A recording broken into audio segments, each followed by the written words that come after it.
നമുക്ക് വചനത്തിലേക്ക് നോക്കുന്നതിന് മുമ്പായിട്ട് ഒരു വാക്കുകൂടെ നമ്മുടെ മധ്യത്തിലുള്ള കർത്താവിനെ നോക്കി ഹൃദയത്തില് കർത്താവിലേക്ക് ശ്രദ്ധ തിരിച്ച് നമുക്ക് പ്രാർത്ഥിക്കാം. സ്നേഹം നിറഞ്ഞ പിതാവേ, യേശുവേ, അവിടുത്തെ തിരുസാന്നിധ്യത്തിനായിട്ട് ഞങ്ങൾ അങ്ങേ സ്തുതിക്കുന്നു. അതേ കർത്താവെ, ഞങ്ങൾ ഇന്ന് ഒരു കുടുംബമായിട്ട് ഈ പ്രിയഭവനത്തിലായിരിക്കുമ്പോൾ കർത്താവെ, അവിടുത്തെ മാറ്റമില്ലാത്ത വചനങ്ങള് കർത്താവെ, ആകാശവും ഭൂമിയും മാറിപ്പോയാലും എൻ്റെ വചനങ്ങൾ മാറിപ്പോവുകയില്ലെന്ന് അങ്ങ് പറഞ്ഞു കർത്താവെ. കർത്താവെ, ആ മാറ്റമില്ലാത്ത വചനങ്ങള് കർത്താവെ, അത് കാണുവാനും ഗ്രഹിപ്പാനും അത് കർത്താവെ പരിശുദ്ധാത്മാവിലൂടെ കർത്താവെ ആ വചനത്തിന് ഞങ്ങൾ കീഴ്പ്പെടുമ്പോൾ കർത്താവെ, അത് ഞങ്ങൾക്കൊരു വെളിപ്പാടായിട്ട് അനുഭവമായിട്ട് നൂറ്റാണ്ടുകൾക്ക് മുമ്പ് ഒന്നാം നൂറ്റാണ്ടിൽ എഴുതപ്പെട്ട ഈ തിരുവചനം കർത്താവ് ഇന്ന് ഞങ്ങളുടെ ദൈനംദിന ജീവിതത്തിലെ ഓരോ ദിവസവും ഞങ്ങളെ വഴി നടത്തുന്ന തിരുവചനമായിട്ട്, കാലിന് ദീപമായിട്ട്, പാതയ്ക്ക് പ്രകാശമായിട്ടായിത്തീരുന്നത് ഓർത്ത് ഞങ്ങളെങ്കിൽ സ്തുതിക്കുന്നു. നന്ദി കർത്താവേ, നന്ദി. അവിടുന്ന് ഞങ്ങളെ ഈ ഇരുട്ട് നിറഞ്ഞ അന്ധകാരം നിറഞ്ഞ ഈ ലോകത്ത് എങ്ങനെ ഞങ്ങൾ മുമ്പോട്ട് നടക്കണമെന്ന് കർത്താവെ ഞങ്ങളെ കാണിപ്പാനായിട്ട് ഈ വചനം ഒരു വിളക്കായിട്ട് കർത്താവ് ഞങ്ങൾക്ക് വെളിച്ചമായിട്ട് തന്നിരിക്കുന്ന ഓർത്ത് ഞങ്ങളെങ്കിൽ സ്തുതിക്കുന്നു. അത് കർത്താവ് എത്രയോ രാജ്യങ്ങളിലുള്ളവർക്ക് പല പ്രദേശങ്ങളിലുള്ളവർക്കൊക്കെ വചനം അപ്രാപ്യമായിട്ടിരിക്കുമ്പോഴും കർത്താവ് വചനത്തിന് വലിയൊരു സ്കാസിറ്റി, വലിയൊരു ക്ഷാമം ഒക്കെ നേരിടുന്ന സമയത്തും ഒക്കെ കർത്താവ് ഈ ദേശത്ത് ഞങ്ങൾക്ക് തന്നിരിക്കുന്ന സ്വാതന്ത്ര്യത്തിനായിട്ട്, ഞങ്ങൾക്ക് തന്നിരിക്കുന്ന സാവകാശത്തിനായിട്ട്, സമാധാനത്തിനായിട്ട് ഞങ്ങൾക്ക് ഇതുപോലെ ഒത്തൊരുമിച്ച് വന്ന് അവിടുത്തെ വചനം ധ്യാനിക്കുവാനും കേൾക്കുവാനും പറയാനും ഒക്കെ ഉള്ള സ്വാതന്ത്ര്യം ഉള്ളതിനായിട്ട് ഞങ്ങളെങ്കിൽ സ്തുതിക്കുന്നു. We do not want to take anything for granted. കർത്താവ് ഒന്നും അത് കർത്താവ് ലഘുവായിട്ട് എടുക്കാൻ ഞങ്ങൾ ആഗ്രഹിക്കുന്നില്ല. എന്നാണ് ഇതെല്ലാം മാറിപ്പോകുന്നത് എന്നുള്ള കാര്യം ഞങ്ങൾക്ക് അറിയില്ല. കർത്താവ് സമയം തക്കത്തിൽ ഉപയോഗിച്ച് അവിടുത്തെ വചനത്തിന്റെ ആഴങ്ങളിലേക്ക് ഉള്ളിയിടുവാൻ കർത്താവ് ഞങ്ങളെ സഹായിക്കണമേ. കർത്താവ് ആഴത്തിലേക്ക് പോയി ആ വലിയ നിക്ഷേപങ്ങളെ കണ്ടെത്തുവാൻ, ഞങ്ങളുടെ ജീവിതം ധന്യമാകുവാൻ, ആത്മീയമായിട്ട് ഞങ്ങൾ സമ്പന്നരായി തീരുവാൻ, ആത്മാവിൽ ദരിദ്രരായിരിക്കുമ്പോൾ തന്നെ ആത്മീയമായിട്ട് കർത്താവ് ഞങ്ങൾ സമ്പന്നരായി കർത്താവ് ഞങ്ങൾ അങ്ങയോടെ അവിടുത്തെ ആ സ്വരൂപത്തേക്ക് അനുരൂപപ്പെടുത്തുവാൻ കർത്താവെ ഈ വചനം കർത്താവെ ഞങ്ങളെ സഹായിക്കും. ഈ വചനത്തിന്റെ കണ്ണാടിയിൽ ഞങ്ങൾക്ക് യേശുവിനെ കാണണം കർത്താവെ. ഞങ്ങൾക്ക് അവിടുത്തെ അതേ സ്വരൂപത്തോട് ഞങ്ങൾക്ക് രൂപാന്തരം പ്രാപിക്കണം. ആ സ്വരൂപത്തിലേക്ക് ഞങ്ങൾക്ക് മറുരൂപപ്പെടണം കർത്താവെ. അവിടുത്തെ ആത്മാവിനെ ഞങ്ങളുടെ ഉള്ളിലേക്ക് ഞങ്ങളിലേക്ക് അയക്കണമേ എന്ന് പ്രാർത്ഥിക്കുന്നു. ഞങ്ങളെ തന്നെ സമ്പൂർണ്ണമായിട്ടും താഴ്ത്തുന്നു കർത്താവെ. അവിടുത്തെ വചനം ഗ്രഹിപ്പാൻ ഞങ്ങളുടെ ബുദ്ധിയിൽ കർത്താവെ കാര്യങ്ങൾ എന്തൊക്കെയോ മനസ്സിലാക്കാം എന്നുള്ളതല്ലാതെ കർത്താവെ അത് വെളിപ്പാടായിട്ട് കർത്താവെ അത് ഗ്രഹിപ്പാൻ തക്കവണ്ണം പരിശുദ്ധാത്മാവിന് മാത്രമേ സാധിക്കുകയുള്ളല്ലോ കർത്താവെ. അതിനായിട്ട് ഞങ്ങളെ തന്നെ ഏൽപ്പിച്ചു തരുന്നു. അവിടുന്ന് തന്നെ കർത്താവെ ഞങ്ങളെ ആത്മാവിനാൽ നിറയ്ക്കണം.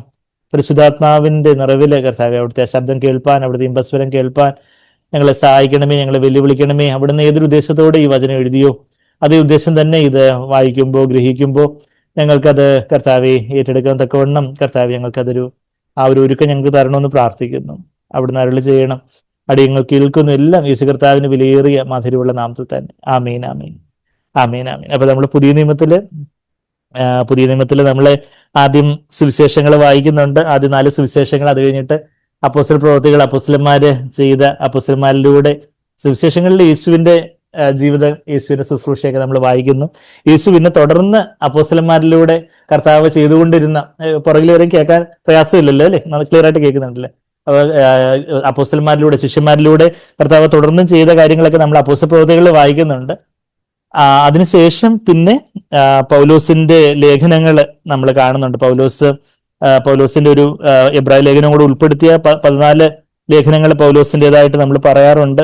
അപ്പൊ അതില് സുവിശേഷം ഏറ്റവും വ്യക്തമായിട്ട്, സിമ്പിളായിട്ട്, ഏറ്റവും ഓർഡർലി ആയിട്ട്, ക്രമാനുഗതമായിട്ട്, അതിന്റെ ക്രൊണോളജിക്കൽ ഓർഡർ അല്ലെങ്കിൽ ക്രമാനുഗതമായിട്ടെന്ന് പറയുമ്പോൾ നമ്മളെ മനുഷ്യരെല്ലാവരും, ജാതികളായാലും യഹൂദന്മാരായാലും എല്ലാവരും പാപികളാണെന്നുള്ള കാര്യവും, ദൈവത്തിന്റെ നീതിയെക്കുറിച്ചുള്ളൊരു കാര്യവും, പാപത്തിന്റെ ശിക്ഷാവിധിയെക്കുറിച്ചുള്ള കാര്യവും, നമ്മളെല്ലാവരും പാപികളാണ്, എല്ലാവരും ദൈവതേജസ് ഇല്ലാത്തവരായിട്ട് വീണുപോയ പാപികളാണെന്നുള്ളൊരു കാര്യമൊക്കെ നമ്മൾ ആദ്യത്തെ 1, 2, 3 അധ്യായങ്ങളിൽ ഈ റോമർക്ക് എഴുതിയ ലേഖനം നമ്മൾ 16 അധ്യായങ്ങളായിട്ടാണ് തിരിച്ചിട്ടുള്ളത്. അധ്യായത്തിന്റെ ഡിവിഷൻസ് ഒക്കെ പൗലോസ് തിരിച്ചതല്ല, പിന്നീട് മനുഷ്യർ തന്നെ പിന്നീട് അതിന്റെ ചാപ്റ്റർ ഡിവിഷനൊക്കെ 12-ാം നൂറ്റാണ്ടിലൊക്കെയാണ് വന്നതെന്ന് നമ്മൾ ചരിത്രത്തിൽ കാണുന്നുണ്ട്. പിന്നീട് വേഴ്സ് ഡിവിഷനൊക്കെ 15-ാം നൂറ്റാണ്ടിലോട്ടൊക്കെ വരുമ്പോഴാണ് വേഴ്സ് ഡിവിഷനൊക്കെ വന്നതായിട്ട് കാണുന്നുണ്ട്. നമുക്കത് വളരെ സൗകര്യമാകുമ്പം ഈ 16 ചാപ്റ്റേഴ്സ് എന്ന് പറയുമ്പോൾ അതില് റോമർക്ക് എഴുതിയ ലേഖനം നമ്മളൊന്ന് മറിച്ച് നോക്കുവാണെങ്കിലും അതിന്റെ ആദ്യത്തെ ചാപ്റ്ററിലൊക്കെ ആദ്യം ഒരു ഇൻട്രൊഡക്ഷനും കാര്യങ്ങളൊക്കെ കഴിഞ്ഞിട്ട് ആദ്യത്തെ ഒരു 15 വാക്യങ്ങളൊക്കെ അതിന്റെ ഒരു ഇൻട്രൊഡക്ഷൻ, നമ്മളിപ്പോ ഒരു ചാപ്റ്റർ ടീച്ചർമാരൊക്കെ ക്ലാസ്സിൽ ചാപ്റ്റർ എടുക്കുമ്പോൾ അവര് ആദ്യം ഒന്ന് സ്കാൻ ത്രൂ ചെയ്യാൻ ചിലപ്പോൾ ചില ടീച്ചേഴ്സ് പറയും എന്തൊക്കെയാ നമ്മള് അങ്ങ് മൈക്രോസ്കോപ്പിക് ആയിട്ട് ഒത്തിരി ഡീറ്റെയിൽസിലോട്ട് നമ്മൾ പോകുന്നു. അപ്പൊ എന്നാൽ ഒരു ഓവറോൾ പിക്ചറും കൂടെ നമ്മളുടെ ഹൃദയത്തിൽ ഉണ്ടെങ്കിൽ നമുക്ക് കാര്യങ്ങൾ കുറച്ചുകൂടെ കാര്യങ്ങൾ മനസ്സിലാക്കാൻ ഒക്കെ സഹായിക്കുമല്ലോ. അപ്പം 16 അധ്യായങ്ങൾ നമ്മൾ വായിക്കുമ്പം ആദ്യത്തെ 7 വാക്യങ്ങളൊക്കെ അവർ ഇൻട്രഡക്ഷൻ ഒക്കെ പറഞ്ഞ് പൗലോസ് ദൈവമക്കൾക്കായിട്ട് നന്ദി പറയുന്നതിനെ കുറിച്ചുള്ള കാര്യങ്ങളൊക്കെ കാണുന്നുണ്ട്. പിന്നീട് സുവിശേഷം കർത്താവിന്റെ സുവിശേഷം, ഗോസ്പൽ ഓഫ് ഗോഡ് സുവിശേഷത്തിനായി നമ്മൾ അതിന്റെ മലയാളത്തിലാണെങ്കിൽ അതിന്റെ 2-മത്തെ വാക്യം, 1-ാം അധ്യായത്തിന് 2-മത്തെ വാക്യം, തന്റെ പ്രവാചകന്മാർ മുഖാന്തരം മുൻകൂട്ടി വാഗ്ദത്തം ചെയ്ത് സുവിശേഷത്തിനായി, ആ സുവിശേഷം gospel of God, set apart for the gospel of God. ആ ഗോസ്പൽ ഓഫ് ഗോഡ്, ദൈവത്തിന്റെ സുവിശേഷം, ദൈവത്തിന്റെ സദ്വർത്തമാനം, യുവാഞ്ചലിയോൺ എന്ന് പറഞ്ഞൊരു ഗ്രീക്ക് വാക്ക, യുവാഞ്ചലിസം എന്നൊക്കെ നമ്മൾ കേട്ടിട്ടുണ്ടായിരിക്കും. യു എന്ന് പറഞ്ഞാല് നല്ല എന്നുള്ള അർത്ഥമാ, ആംഗലാസ് എന്ന് പറഞ്ഞാല് ദൂതൻ. അപ്പൊ യുവാഞ്ചലിയോൺ എന്ന് പറഞ്ഞാല് നല്ല ദൂത്, സുവാർത്ത, സുവിശേഷം, ഗുഡ് ടൈഡിങ്സ്, ഗുഡ് ന്യൂസ്. അപ്പൊ ആ ഒരു സുവിശേഷം എങ്ങനെ അതൊരു നല്ല വിഷയം, നമ്മൾ സുവിശേഷം എന്ന് അങ്ങ് സാധാരണ അങ്ങ് പറഞ്ഞു പോകാറുണ്ട്. എന്നാൽ അതൊരു സുവായ വിശേഷം, നല്ല ഒരു വിശേഷമായിട്ട്, നല്ലൊരു വാർത്തയായിട്ട് ആയിത്തീരുന്നത് എങ്ങനെയാണ് എന്നുള്ള കാര്യം എന്നുവെച്ചാൽ നമ്മള് ആശയറ്റ പാപികളായിരുന്നു, നമ്മള് നിത്യനരകത്തിന് മാത്രം യോഗ്യരാണ്, ആ ഒരു കാര്യങ്ങളെല്ലാം പറഞ്ഞ് എന്നാൽ ദൈവത്തിന്റെ കരുണയെക്കുറിച്ചും ദൈവത്തിന്റെ സ്നേഹത്തെക്കുറിച്ചും ഒക്കെ നമ്മളെ വായിക്കുകയും കർത്താവ് നമ്മളെ വീണ്ടെടുക്കുന്ന കാര്യങ്ങളെക്കുറിച്ചും ഒക്കെ വായിക്കുകയൊക്കെ ചെയ്യുന്ന ആ ഒരു പാറ്റേണാണ് നമ്മൾ ഈ റോമർക്ക് എഴുതിയ ലേഖനത്തിൽ കാണുന്നത്. അപ്പം ആ റോമർ 1-ാം അധ്യായത്തിന്റെ ആദ്യത്തെ 7 വാക്യങ്ങൾ ഒരു ഇൻട്രൊഡക്ഷൻ ഒക്കെ കഴിഞ്ഞ പൗലോസ് റോമർക്ക് എഴുതിയതിനെ കുറിച്ച് നന്ദി പറയുന്നതിനെ കുറിച്ചൊക്കെ വായിച്ച് അതിന് 16-17 വാക്യങ്ങളിൽ സുവിശേഷത്തിന്റെ ശക്തിയെക്കുറിച്ചൊക്കെ പറഞ്ഞിട്ട് പിന്നീട് ദൈവത്തിന്റെ ക്രോധം, ജാതികൾ ആയിട്ടുള്ള ദൈവമില്ലാത്തവർ അവര് പാപത്തിൽ എത്രമാത്രം അധപ്പതിച്ചു പോകുന്നു എന്നുള്ള കാര്യമൊക്കെ അതിന് 18 മുതൽ 32 വരെയുള്ള വാക്യങ്ങളിൽ വായിക്കുന്നുണ്ട്. പിന്നെ യഹൂദന്മാരും പാപികളാണ്. യഹൂദന്മാരെന്ന് പറയുമ്പോൾ യഹൂദന്മാർക്കായിരുന്നു ആദ്യം തിരുവചനം നൽകപ്പെട്ടത്. കർത്താവിന്റെ ആദ്യം പഴയ നിയമത്തിൽ തന്നെ ദൈവം എബ്രഹാമിനെ തെരഞ്ഞെടുത്തു. എബ്രഹാമിന്റെ സന്തതി പരമ്പരകളാണ് ഇബ്രാഹിം, ഇസഹാക്ക്, യാക്കോബിലൂടെ വന്ന യാക്കോബിന്റെ 12 മക്കള്, 12 മക്കളിലൂടെ വന്ന ആ 12 ട്രൈബ്സ്, 12 ട്രൈബിന് എന്താ മലയാളത്തിൽ ഗോത്രം, 12 ഗോത്രങ്ങൾ, അവരാണ് ഇസ്രായേൽ മക്കളായിട്ട് യഹൂദന്മാരായിട്ടുള്ളത്. അപ്പൊ അവർക്കാണ് ദൈവം പിന്നെ മോശയിലൂടെയൊക്കെ ദൈവത്തിന്റെ സദ്വർത്തമാനം, ദൈവത്തിന്റെ അന്നത്തെ പഴയ ഉടമ്പടി സ്ഥാപിക്കുകയും ദൈവത്തിന്റെ അന്നത്തെ ദൈവത്തിന്റെ വചനം, നമ്മൾ പഴയ നിയമം എന്ന് അറിയപ്പെടുന്ന ആ ദൈവത്തിന്റെ വചനം മോശയിലൂടെ ആ ഒരു പഴയ ഉടമ്പടി സ്ഥാപിക്കുന്ന കാര്യവും ഒക്കെ നമ്മൾ പഴയ നിയമത്തിൽ വായിക്കുന്നുണ്ട്. അപ്പൊ യഹൂദന്മാർക്കാണ് ദൈവത്തിന്റെ വചനം ആദ്യം കൊടുത്തിട്ട് അത് ജാതികളിലേക്ക് എന്ന് പറയുമ്പോൾ യഹൂദന്മാരല്ലാത്തവരിലേക്ക് എല്ലാം എത്തിക്കണമെന്നായിരുന്നു ദൈവത്തിന്റെ പ്ലാൻ. എന്നാൽ യഹൂദന്മാരുടെ ആ ഒരു കോളിങ്ങിൽ, ആ ഒരു വിളിയിൽ അവര് വിശ്വസ്തരായിരുന്നില്ല, അവര് വീണുപോയി. അവര് ഈ വചനമൊക്കെ അതിന്റെ തലനാരിഴ കീറിയൊക്കെ മുറിച്ച് അതിന്റെ ഒരു ജീവനൊന്നും ഉൾക്കൊള്ളാതെ ദൈവം അയച്ച പ്രവാചകന്മാരെയൊക്കെ കൊല്ലുകയും ഒക്കെ ചെയ്ത് ദൈവത്തിൽ നിന്ന് മാറിപ്പോയ യഹൂദന്മാരിലേക്ക് ദൈവം തന്നെ എബ്രഹാമിന്റെ സന്തതിയായ ദാവീദിന്റെ സന്തതി പരമ്പരയിൽ തന്നെ കർത്താവ് മറിയത്തിന്റെ മകനായിട്ട്, യോസെഫിന്റെ വളർത്തു മകനായിട്ട് ദൈവം തന്നെ ഒരു യഹൂദനായിട്ട് യേശു ക്രിസ്തുവായിട്ട് വന്ന് ജനിക്കുകയും അങ്ങനെ കർത്താവ് ആ വചനം തന്നെ ജഡമായി തീർന്നു, വചനം തന്നെ ഒരു മനുഷ്യ ശരീരം എടുത്ത് നമ്മളുടെ ഇടയിൽ വസിച്ചു പാർത്തു എന്നൊക്കെ നമ്മൾ യോഹന്നാൻ 1:14 നമ്മൾ വായിക്കുന്നുണ്ടല്ലോ. അപ്പൊ ആ യേശു കർത്താവ് പിന്നെ തന്റെ ശിഷ്യന്മാരായിട്ട് ആദ്യം തിരഞ്ഞെടുത്തവരെല്ലാം 12 ശിഷ്യന്മാര്, പിന്നെ യൂദാസ് പോയി, പൗലോസ് വന്നാലും അവരെല്ലാം യഹൂദന്മാര് തന്നെ ആയിരുന്നു. അപ്പൊ ആ യഹൂദന്മാരിലേക്ക് വന്ന ആ സുവിശേഷം പിന്നീട് അത് ജാതികളിലേക്ക്, കൊർന്നേലിയോസിന് അപ്പോസ്തലപ്രവൃത്തികൾ 10-ാം അധ്യായത്തിലേക്ക് എത്തുമ്പോൾ ജാതികളുടെ ഇടയിലേക്ക് സുവിശേഷം ആദ്യമായിട്ട് പോകുന്നു. കൊർന്നേലിയോസിന്റെ ഭവനത്തിൽ നിന്ന് ജാതികളുടെ ഇടയിലേക്ക്. അങ്ങനെ പിന്നെ തോമസ് AD 52 ഇവിടെ കേരളക്കരയിൽ വന്നപ്പോൾ ഇവിടെ കേരളക്കരയിലും അനേകര് ഈ ഒരു സുവിശേഷത്തിന്റെ വെളിച്ചമൊക്കെ കേട്ട് വെളിച്ചമൊക്കെ കണ്ട് അവർ രൂപാന്തരപ്പെട്ട് അന്ന് മുതൽ സുവിശേഷത്തിന്റെ ജ്വാലയൊക്കെ കേരളക്കരയിലും പടരാൻ തുടങ്ങി. പിന്നീട് പല മിഷണറിമാരും കാര്യങ്ങളും എല്ലാം വന്ന് പിന്നെ ബ്രിട്ടീഷ് കാലയളവിലും ഒക്കെ പല മിഷണറിമാരും ഒക്കെ ഇന്ത്യയിലേക്ക് വരികയും അങ്ങനെ നമുക്കും ദൈവവചനത്തിന്റെ ആഴങ്ങളിലേക്കൊക്കെ നമ്മളുടെ പൂർവികർക്കും ഒക്കെ ആ കാര്യങ്ങളൊക്കെ മനസ്സിലാക്കാനും ആ ഒരു സുവിശേഷത്തിന് വെളിച്ചമൊക്കെ നമ്മളുടെ നാട്ടിലും ഒക്കെ വീശുവാനൊക്കെ ദൈവം ഇടയാക്കി തീർത്തു. അപ്പൊ അങ്ങനെ അത് ഞാൻ പറഞ്ഞു വരുന്നത് വെച്ചാൽ അപ്പം ജാതികളായവരുടെ ആ ഒരു പാപാവസ്ഥയെക്കുറിച്ച് അതിന്റെ 18 മുതൽ 32 വരെയുള്ള വാക്യങ്ങൾ, 1-ാം അധ്യായത്തിന്റെ 18 മുതൽ 32 വരെയുള്ള വാക്യങ്ങൾ പറയുന്നുണ്ട്. പിന്നെ 2-ാം അധ്യായത്തില് യഹൂദന്മാരായിരിക്കുന്നവർ, അവർ ന്യായപ്രമാണം ഉള്ളവരാണ്, ദൈവത്തിന്റെ വചനം, അന്നത്തെ ദൈവത്തിന്റെ വചനമാകുന്ന ന്യായപ്രമാണം ഉള്ളവരാണ്, എന്നാൽ അവരും പാപത്തിന്റെ അവസ്ഥയിൽ തന്നെ ഉള്ളവര്. പിന്നെ എല്ലാവരും പാപികളാണ് എന്നുള്ളൊരു കാര്യമാണ് 3-ാം അധ്യായത്തിൽ പറഞ്ഞ് 3-ാം അധ്യായത്തിന്റെ 23-ാമത്തെ വാക്യം റോമൻസ് 3:23 എന്ന് സൺഡേ സ്കൂൾ പിള്ളേര് പറയൂല്ലേ. 3:23 എന്ന് പറയാൻ 3:23 എന്ന് വെച്ചാൽ അവർക്ക് ക്ലിയർ ആയിട്ട്, ഇപ്പൊ ഞങ്ങള് വലിയൊരൊക്കെ ആയിരുന്നപ്പോ ഇവര് സൺഡേ സ്കൂൾ ക്ലാസ്സിൽ അവര് മനപ്പാട് വചനം പറയുമ്പോൾ റോമൻസ് 3:23 എന്ന് പറയുന്നത് വെച്ചാല് 3 എന്ന് പറയാൻ അറിയാത്ത പിള്ളേര് പറയുന്നത് എന്താ, എല്ലാവരും പാപം ചെയ്ത്, ഓൾ ഹാവ് സിൻഡ്, എല്ലാവരും. അതാ റോമർ 3:23 ഒരു വ്യത്യാസവുമില്ല, എല്ലാവരും പാപം ചെയ്ത് ദൈവതേജസ് ഇല്ലാത്തവരായി തീർന്നു. അത് യഹൂദനാവട്ടെ ജാതീയനാകട്ടെ, നമ്മൾ ഇന്നത്തെ ഭാഷയിൽ പറയുവാണെങ്കിൽ ക്രിസ്തീയ കുടുംബത്തിൽ ജനിച്ചവരാകട്ടെ അക്രൈസ്തവരായിട്ട് കുടുംബത്തിൽ ജനിച്ചവരാകട്ടെ, എല്ലാവരും ഞാൻ ക്രിസ്ത്യാനിയുടെ മകനായിട്ട് ജനിച്ചുകൊണ്ട് ഞാനങ്ങ് ക്രിസ്ത്യാനി ആയി തീരത്തില്ല, അല്ലെങ്കിൽ ദൈവപൈതങ്ങളായിട്ടുള്ള അപ്പനും അമ്മയും ഞങ്ങൾക്ക് ഉണ്ട്, അതുകൊണ്ട് ഞാനങ്ങ് ദൈവപൈതലായി ഓട്ടോമാറ്റിക്കലി തീരത്തില്ല. നമ്മളെല്ലാവരും പാപികളായിട്ട് ജനിക്കുന്നവരാണ്.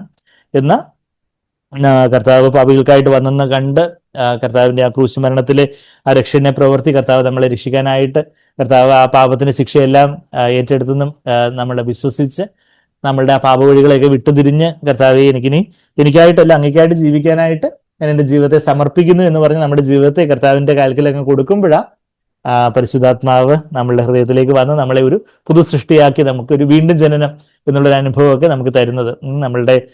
നമ്മളെ പാപങ്ങളൊക്കെ ഏറ്റുപറഞ്ഞ് കർത്താവിലേക്ക് നമ്മുടെ ജീവിതം സമർപ്പിക്കുമ്പോൾ നമ്മുടെ ജീവിതത്തിന്റെ നാഥനും രക്ഷകനുമായിട്ട് കർത്താവും രക്ഷകനും എല്ലാമായിട്ട് യേശുവിനെ നമ്മൾ സ്വീകരിക്കുമ്പോൾ മാത്രമേ നമ്മുടെ ജീവിതത്തിൽ ഒരു വ്യത്യാസം വരാൻ തുടങ്ങുന്നുള്ളൂ. അല്ലാതെ നമ്മൾ ക്രിസ്ത്യമായ കുടുംബത്തിൽ ജനിച്ചതുകൊണ്ടോ സൺഡേ സ്കൂൾ അറ്റൻഡ് ചെയ്തെന്ന് പറഞ്ഞതുകൊണ്ടോ പള്ളിയിൽ പോയതുകൊണ്ടോ അല്ലെങ്കിൽ പല മതാചാരങ്ങളൊക്കെ ചെയ്തുകൊണ്ടോ എന്ന് പറഞ്ഞതുകൊണ്ടൊന്നും നമ്മളാരും രക്ഷിക്കപ്പെടുന്നില്ല. മറിച്ച് യേശു കർത്താവ് ക്രിസ്ത്യാനികൾക്കായിട്ടല്ല വന്നത്, മുസ്ലിങ്ങൾക്കായിട്ടോ അല്ലെ ഹിന്ദുക്കൾക്കായിട്ടല്ല, ആർക്ക് വേണ്ടി വന്നതെന്ന് വെച്ചാൽ പാപികൾക്കായിട്ടാണ് വന്നത്. അപ്പൊ ഏതൊരു മതവിഭാഗത്തിലോ ഏതൊരു മതത്തിലോ ജാതിയിലോ പെട്ടവരാണെങ്കിലും നമ്മൾ കർത്താവ് എൻ്റെ ഇല്ലായ്മ, എൻ്റെ പാപാവസ്ഥ നമ്മളെ യഥാർത്ഥത്തിൽ തിരിച്ചറിഞ്ഞ് കർത്താവിന്റെ അടുക്കിലേക്ക് ഒരു പാപിയായിട്ട് വന്ന് ഇനി എനിക്ക് കർത്താവ് ഇതിൽ തുടരാൻ ആഗ്രഹമില്ല, കർത്താവിനെ സഹായിക്കണമേ എന്നുള്ളൊരു നിലവിളിയോടെ നമ്മുടെ ജീവിതത്തെ കർത്താവിന് കൊടുക്കുകയാണെങ്കിലാണ് നമ്മളുടെ യഥാർത്ഥത്തിലുള്ള നമ്മുടെ ക്രിസ്ത്യ ജീവിതത്തിന്റെ തുടക്കം. ആദ്യം തന്നെ കർത്താവിന്റെ രക്തം നമ്മളുടെ മനസാക്ഷിയെ ശുദ്ധമാക്കും. നമ്മുടെ ആത്മാവിന്റെ കണ്ണാണ് മനസാക്ഷി എന്നാ നമ്മൾ വചനത്തിൽ ഇത് മനസ്സിലാക്കുന്നത്. അപ്പൊ മനസാക്ഷി ആദ്യം നമ്മളുടെ പാപക്കറകളൊക്കെ നീക്കി ശുദ്ധമാക്കും. പരിശുദ്ധാത്മാവ് നമ്മളുടെ ആത്മാവിലേക്ക് വന്ന് അതുവരെ പാപത്തിൽ മരിച്ചിരുന്ന അതിക്രമങ്ങളാലും പാപങ്ങളിലും മരിച്ചിരുന്നവരായ നമ്മളെ ഇന്ന് നമ്മൾ എഫേസ്യർ 2:1 വായിക്കുന്ന പോലെ ആ മരിച്ച അവസ്ഥയിൽ ഇരുന്ന ആ ആത്മാവില് ദൈവത്തിന്റെ യേശുവിന്റെ പരിശുദ്ധാത്മാവ് വന്ന് ഒരു പുതുജീവൻ നൽകി നമ്മളൊരു പുതു സൃഷ്ടിയായി തീരുന്നൊരു കാര്യം. അപ്പൊ അതിനെക്കുറിച്ച് അങ്ങനെ ദൈവം നമ്മളെ ഫ്രീ ആയിട്ട് നീതീകരിക്കുന്നു എന്നുള്ള കാര്യമൊക്കെയാണ് റോമർ 3 അവസാനമൊക്കെ പറഞ്ഞ് റോമർ 4-ാം അധ്യായത്തിലും ആ നീതീകരണത്തെ കുറിച്ചൊക്കെ പറയുക.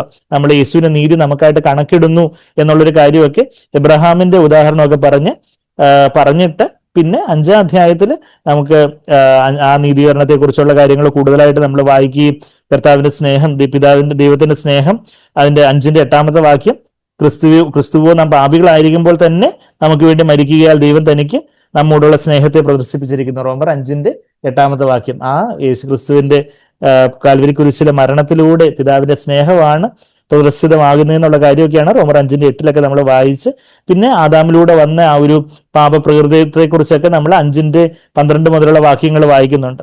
അത് കഴിഞ്ഞിട്ട് പിന്നെ 6-ാം അധ്യായത്തില് പാപത്തിന്റെ ശക്തിയിൽ നിന്ന് ദൈവം നമ്മളെ വിടുവിക്കുന്ന ആ ഒരു ക്രൂസിന്റെ ശക്തിയെക്കുറിച്ചൊക്കെ നമ്മൾ വായിക്കുന്നുണ്ട്. അവിടെ യഥാർത്ഥത്തിൽ ജലസ്നാനത്തിന്റെ അർത്ഥം എന്താണെന്നും റോമർ 6-ാം അധ്യായത്തിന് ആദ്യത്തെ വാക്യങ്ങൾ ജലസ്നാനത്തിന്റെ അർത്ഥം എന്താണെന്നും അത് ജലസ്നാനത്തിൽ എന്താ നമ്മൾ ടെസ്റ്റിഫൈ ചെയ്യുന്നത്, എന്താണ് നമ്മൾ സാക്ഷീകരിക്കുന്നത് എന്നുള്ള കാര്യം. ജലസ്നാനം എന്ന് പറയുമ്പോൾ വെള്ളം എടുത്ത് തളിക്കുന്നതല്ല, മറിച്ച് വെള്ളത്തിൽ മുഴുകി പഴയ മനുഷ്യൻ മരിച്ച് പുതിയ മനുഷ്യനായിട്ട് ഉയർത്തെഴുന്നേൽക്കുന്നു എന്നുള്ള ഒരു മരണ പുനരുദ്ധാനങ്ങളുടെ ഒരു പ്രതീകമാണ്, അതിന്റെ ഒരു അടയാളമാണ് സ്നാനം എന്നുള്ള കാര്യമൊക്കെ പറഞ്ഞ് അത് കഴിഞ്ഞിട്ട് പാപത്തിന്റെ ശക്തിയിൽ നിന്ന് നമുക്ക് ദൈവത്തിന്റെ കൃപ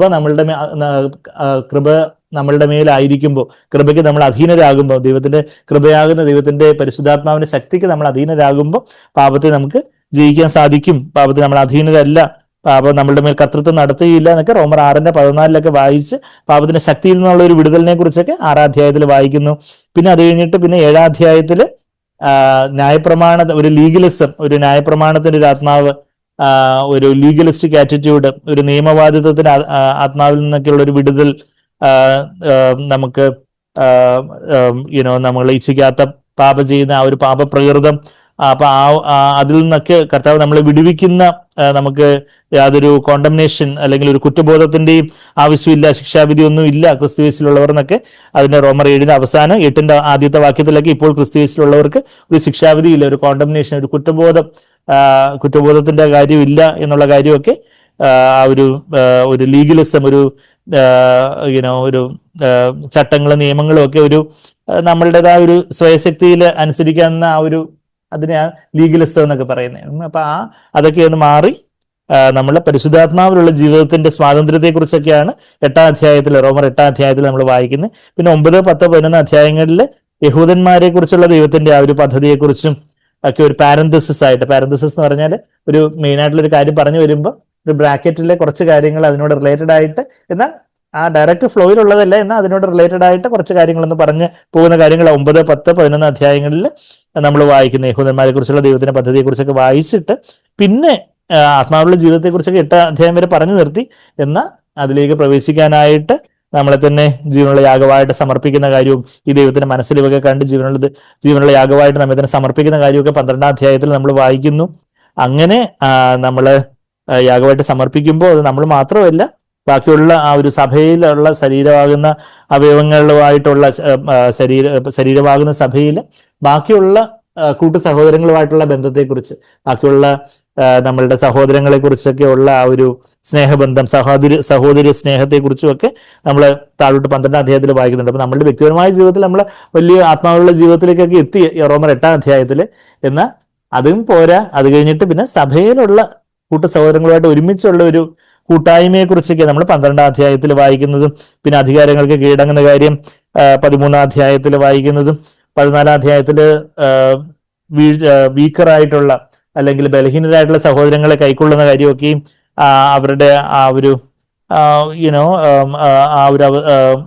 അവരുടെ ചില പെരിഫറലായിട്ടുള്ള ചില ഉപരിപ്ലവമായ പുറമേ ഉള്ള ചില കാര്യങ്ങളിലൊക്കെ ഉള്ള ചില അഭിപ്രായ വ്യത്യാസങ്ങളൊക്കെ ബാക്കി സഹോദരങ്ങളുമായിട്ടൊക്കെ കാണാൻ എങ്ങനെ അവരെയൊക്കെ ഉൾക്കൊള്ളാം എന്നുള്ള കാര്യമൊക്കെ 14-ാം അധ്യായത്തിലൊക്കെ പറഞ്ഞ് 15-ാം അധ്യായത്തിൽ നമുക്കുള്ള കർത്താവിലുള്ള ക്രിസ്തുവിലുള്ള ഒരു ഐക്യത്തെക്കുറിച്ചും, പിന്നെ പൗലോസ് തന്റെ സുവിശേഷം പൗലോസ് ജാതികളിലേക്ക് എത്തിക്കുന്നതിനെ കുറിച്ചും റോമിലേക്ക് വരാൻ ആഗ്രഹിക്കുന്നതിനെ കുറിച്ചൊക്കെ 15-ാം അധ്യായത്തിന് അവസാനമൊക്കെ പറഞ്ഞിട്ട് പിന്നെ 16-ാം അധ്യായം ആകുമ്പോഴത്തേക്ക് അവസാനത്തെ അധ്യായത്തിൽ പൗലോസ് പേഴ്സണൽ ഗ്രീറ്റിംഗ്സ്, വ്യക്തിപരമായിട്ടുള്ള തന്റെ അഭിവാദ്യങ്ങളൊക്കെ അർപ്പിച്ച് അവസാനം അതിന്റെ 20-ാമത്തെ വാക്യം റോമർ 16:20 എന്ത് നമ്മൾ വായിക്കുന്നത്, നിങ്ങൾ സമാധാനത്തിന് ദൈവമോ വേഗത്തിൽ സാത്താനെ നിങ്ങളുടെ കാൽ കീഴിൽ ചതച്ചു കളയും, നമ്മുടെ കർത്താവായ യേശു ക്രിസ്തുവിന്റെ കൃപ നിങ്ങളോടുകൂടി ഇരിക്കുമാറാകട്ടെ എന്നുള്ളൊരു കാര്യം നമ്മൾ വായിക്കുന്നത്. അത് കഴിഞ്ഞിട്ടും ഗ്രീറ്റിംഗ്സ് എല്ലാം പറഞ്ഞ് now to the only wise God. അപ്പൊ അവസാനം പറഞ്ഞു വന്ന് സാത്താന്റെ തല ചതച്ച് കളയുന്നതിനെ കുറിച്ചാണ് നമ്മൾ റോമർ 16-ാം അധ്യായത്തിന് 20-ാമത്തെ വാക്യത്തിൽ വായിക്കുന്നത്. അപ്പം ആദാം പാപം ചെയ്തപ്പോ ആദാമും അവയും പാപത്തിൽ വീണപ്പോ അവര് ശരിക്കും പറഞ്ഞ അവരുടെ തല സാത്താന്റെ കാൽ കീഴിലേക്ക് വെച്ചു കൊടുക്കുന്നതിന് തുല്യമായിരുന്നു. ആദാമിന് ദൈവം എല്ലാത്തിനും മീതെ വാഴാൻ വേണ്ടി ആ ദൈവം ആദാമിനെ സൃഷ്ടിച്ചത്. നമ്മള് ഉൽപ്പത്തി പുസ്തകം 1-ാം അധ്യായത്തിന്റെ അവസാനം നമ്മളത് വായിക്കുന്നുണ്ട്, 30-ാമത്തെ വാക്യത്തിലൊക്കെ വായിക്കുന്നുണ്ട്. എന്നാൽ ആദാം തന്റെ വീഴ്ചയിലൂടെ, ആദാമും ഹവ്വയും തങ്ങളുടെ വീഴ്ചയിലൂടെ എന്ത് പറ്റി, അവര് സാത്താന് അവരുടെ മേൽ വാഴാൻ അങ്ങ് അനുവദിച്ചു കൊടുത്ത ഒരവസ്ഥയാണ് ഉണ്ടായത്. എന്നാൽ ആ ആദാമിന്റെ വീഴ്ചയിലൂടെ മനുഷ്യകുലത്തിൽ സംഭവിച്ചതിന്റെ എല്ലാം ഒരു റെസ്റ്റിറ്റ്യൂഷൻ, അതെല്ലാം അങ്ങ് തിരിച്ച് അതെല്ലാം റിഡീം ചെയ്ത് വീണ്ടെടുക്കുന്ന ആ ഒരു ക്രിസ്തുവിന്റെ പ്രവർത്തനം ആണ് നമ്മൾ സുവിശേഷത്തിലൂടെ കാണുന്നത്. ഇപ്പൊ യഥാർത്ഥത്തിലുള്ള സുവിശേഷം എന്ന് പറയുമ്പോൾ അത് പാപക്ഷമയിലോ പാപത്തെ ജയിക്കുന്നതിലോ ആത്മാക്കളുടെ ജീവിതത്തിൽ മാത്രമല്ല, മറിച്ച് സഭയായിട്ട് നമ്മൾ ഒരു ശരീരമായിട്ട് പണിയപ്പെട്ട് സാത്താന്റെ തല തകർക്കുന്ന ആ ഒരു പ്രവൃത്തി. അപ്പൊ അതാണ് പൂർണ്ണ സുവിശേഷം, full gospel. Full gospel church എന്നൊക്കെ പറഞ്ഞ് ഒത്തിരി പേര് ഫുൾ ഗോസ്പലായിട്ട് പലരും ക്ലെയിം ചെയ്യുന്നവരുണ്ട്. എന്നാൽ യഥാർത്ഥത്തിലുള്ള പൂർണ്ണ സുവിശേഷം അതിൻ്റെതായ ഒരു നല്ലൊരു ഓർഡറിൽ ഈ റോമിലുള്ള അന്നത്തെ സഭയ്ക്ക് പൗലോസ് എഴുതാൻ നമ്മളവിടെ കാണുന്നത്. അപ്പം നമ്മുടെ ജീവിതത്തെക്കുറിച്ച് ദൈവത്തിന് ആഗ്രഹം അതാ, നമ്മൾ ഈ കാര്യങ്ങളെല്ലാം മനസ്സിലാക്കി നമ്മുടെ ജീവിതത്തിൽ സമാധാനത്തിന്റെ ദൈവം നമ്മളിലൂടെ സാത്താന്റെ തല നമ്മുടെ കാൽ കീഴിൽ ചതച്ച് കളയുന്ന ഒരു പ്രവൃത്തി ഉണ്ടാകും. അതിനായിട്ട് ദൈവത്തിന്റെ കൃപ ഉണ്ടായിരിക്കട്ടെ. അതിനായിട്ട് അവസാനം പറഞ്ഞു നിർത്തുന്നത് ഏകജ്ഞാനിയായ ദൈവത്തിന്. ഇതെല്ലാം പറയുമ്പോൾ പൗലോസിന് എത്ര വലിയ ജ്ഞാനമാണ് എന്ന് നമ്മൾ ചിന്തിച്ചു പോയ പൗലോസ് പറയുന്നത്, എന്റെ ജ്ഞാനമൊന്നുമില്ല, എനിക്ക് എന്റെ ജ്ഞാനമാകുന്ന ക്രിസ്തുവാണ്. ഏകജ്ഞാനിയായ ദൈവത്തിന്, യേശുക്രിസ്തു മുഖാന്തരം ഏകജ്ഞാനിയായ ദൈവത്തിന്, to the only wise God, ആകെ ഒരാളെ ജ്ഞാനിയായിട്ടുള്ളൂ, യഥാർത്ഥത്തിലുള്ള ജ്ഞാനി ഒരാളേ ഉള്ളൂ, അത് ദൈവം മാത്രമേ ഉള്ളൂ. നമുക്കൊക്കെ അതിന്റെ എന്തോ ഒരു ചെറിയ കണികയും കാണും, പരിശുദ്ധാത്മാവിലൂടെ ദൈവം ഒന്ന് തന്ന് എന്തെങ്കിലുമൊക്കെ ഒന്ന് കാര്യങ്ങളൊക്കെ ഒന്ന് മനസ്സിലാക്കാനൊക്കെ ചെറുതായിട്ടൊക്കെ ദൈവം ഒന്ന് സഹായിക്കുന്നു, അത്രയേ ഉള്ളൂ.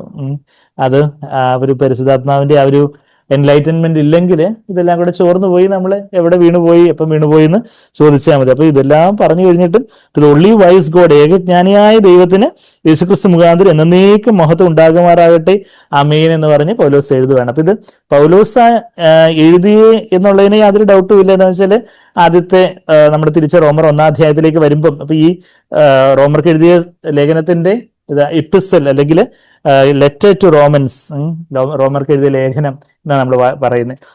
അത് പൗലോസ്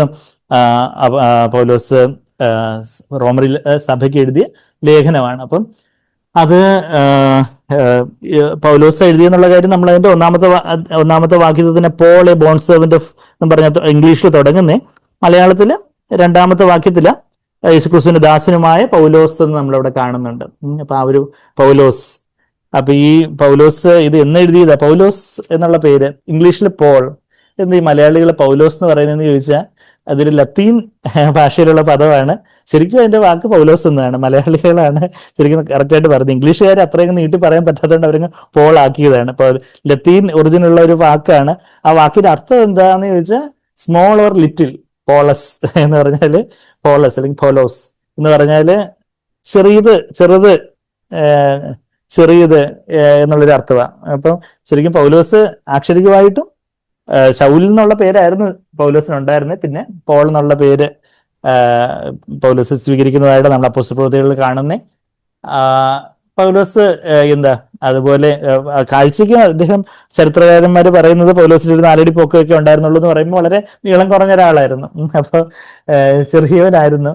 എന്നാൽ പൗലോസ് ഏറ്റവും വലിയ അപ്പോസ്തലനായത്, ഏറ്റവും വലിയ അപ്പോസ്തലന്മാരിൽ ഒരാളായിട്ട് ദൈവം ഉയർത്തിയെങ്കിലും പൗലോസ് താൻ ഒന്നുമല്ല, താൻ ഏതുമല്ല എന്ന് തന്റെ ലേഖനങ്ങളിലൊക്കെ റിപ്പീറ്റഡ് ആയിട്ട് പറയുന്നൊരു കാര്യം. അതായിരുന്നു പൗലോസിന്റെ ജീവിതത്തിന്റെ രഹസ്യം. പൗലോസ് ഒന്നുമല്ല ഏതുമല്ല എന്നൊക്കെ പറയുന്ന എവിടാ? നമ്മൾ 1 കൊരിന്ത്യർ 3 അങ്ങനെ ഒരു വാക്യം വായിക്കുന്നുണ്ട്. റോമർക്ക് ഇത് ലേഖനം എന്നൊക്കെ കഴിഞ്ഞ് നമ്മൾ 1 കൊരിന്ത്യരിലേക്ക് പോകുമ്പം അവിടെ 1 കൊരിന്ത്യർ 3-ന്റെ 6-7 വാക്യങ്ങളിൽ എന്താ പൗലോസ് പറയുന്നേ?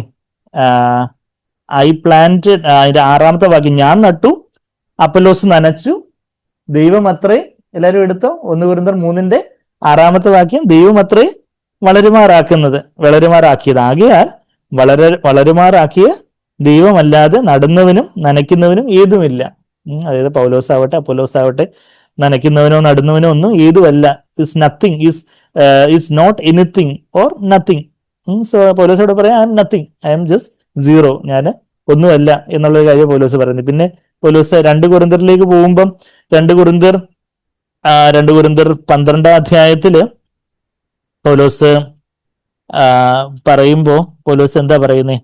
അതിന്റെ 11-ാമത്തെ വാക്യം, 2 കൊരിന്ത്യർ 12-ന്റെ 11-ാമത്തെ വാക്യത്തില്, ഞാൻ മൂഢനായി പോയി, നിങ്ങൾ എന്നെ നിർബന്ധിച്ചു, നിങ്ങൾ എന്നെ ശ്ലാഘിക്കേണ്ടതായിരുന്നു, ഞാൻ ഏതുമില്ല എങ്കിലും അതിശ്രേഷ്ഠതയുള്ള അപ്പോസ്തലന്മാർ ഒട്ടും കുറഞ്ഞവനല്ല. അപ്പം അതിശ്രേഷ്ഠത അപ്പോസ്തലൻ ഒട്ടും കുറഞ്ഞവനല്ലാത്തവനായിട്ട് തന്നെ ദൈവം മാനിക്കുന്നു. എന്ന ഞാൻ യഥാർത്ഥത്തിൽ എന്താ?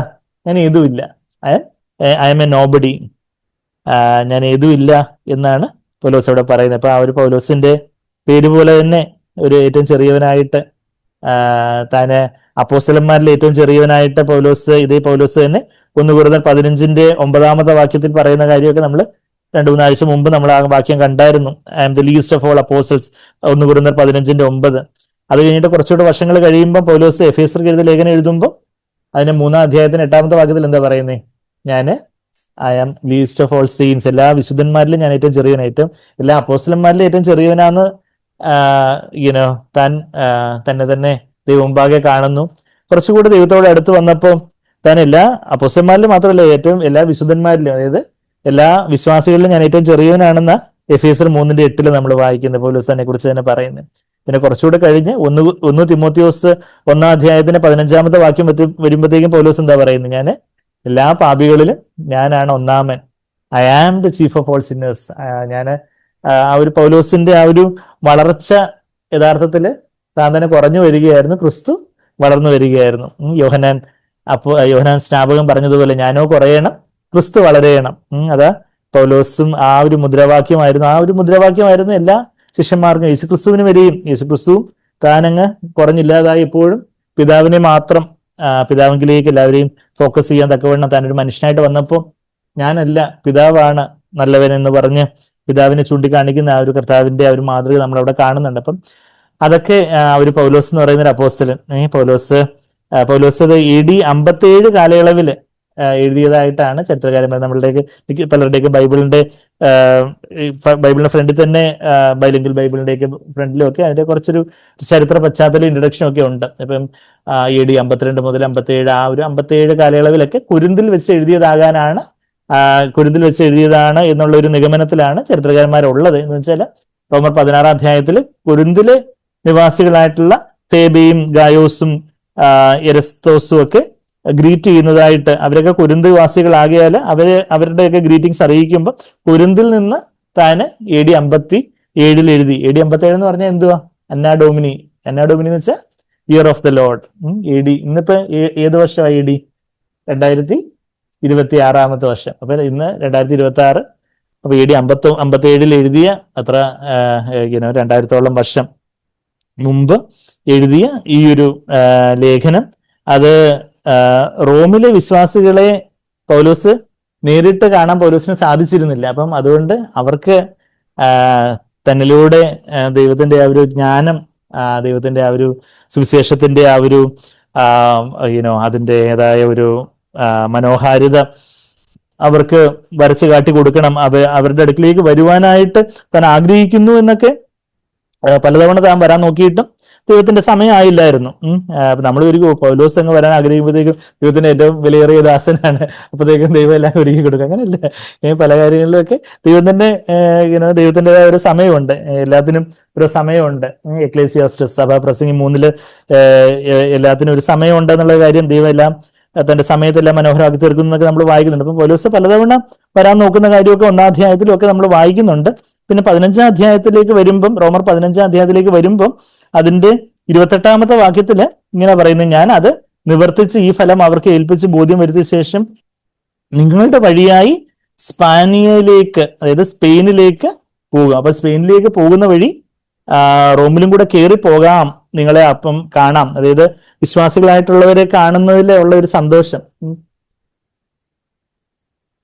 റോമിലെഴുതിയ സഭ, റോമിലുള്ള ആ സഭ പൗലോസ് ആ തരത്തിൽ ആ ഒരു അർത്ഥത്തിൽ സ്ഥാപിച്ച സഭ അല്ലെങ്കിൽ പോലും അവിടെയുള്ള വിശ്വാസികളെ കുറിച്ചുള്ള ആ ഒരു അവരുടെ വിശ്വാസത്തെ കുറിച്ചും ഒക്കെ കേട്ട് മതിപ്പുളവായി ഇവർക്ക് കാര്യങ്ങൾ കൂടുതൽ വ്യക്തമായിട്ട് ഈ ദൈവത്തിന്റെ സുവിശേഷത്തിന്റെ ആ ഒരു അതിൻ്റെതായ ഒരു വലിയൊരു മനോഹരമായ ചിത്രം അവർക്ക് വരച്ചു കൊടുക്കണം എന്നുള്ള ഒരു വലിയൊരു ആഗ്രഹത്തില് പൗലോസ് സ്പെയിനിലോട്ട് ഞാൻ പോകുന്ന വഴിയായി സ്പെയിനിലേക്ക് പോകുമ്പോൾ നിങ്ങളുടെ വഴിയെ പോകാം എന്ന് ഞാൻ ആഗ്രഹിക്കുന്നു.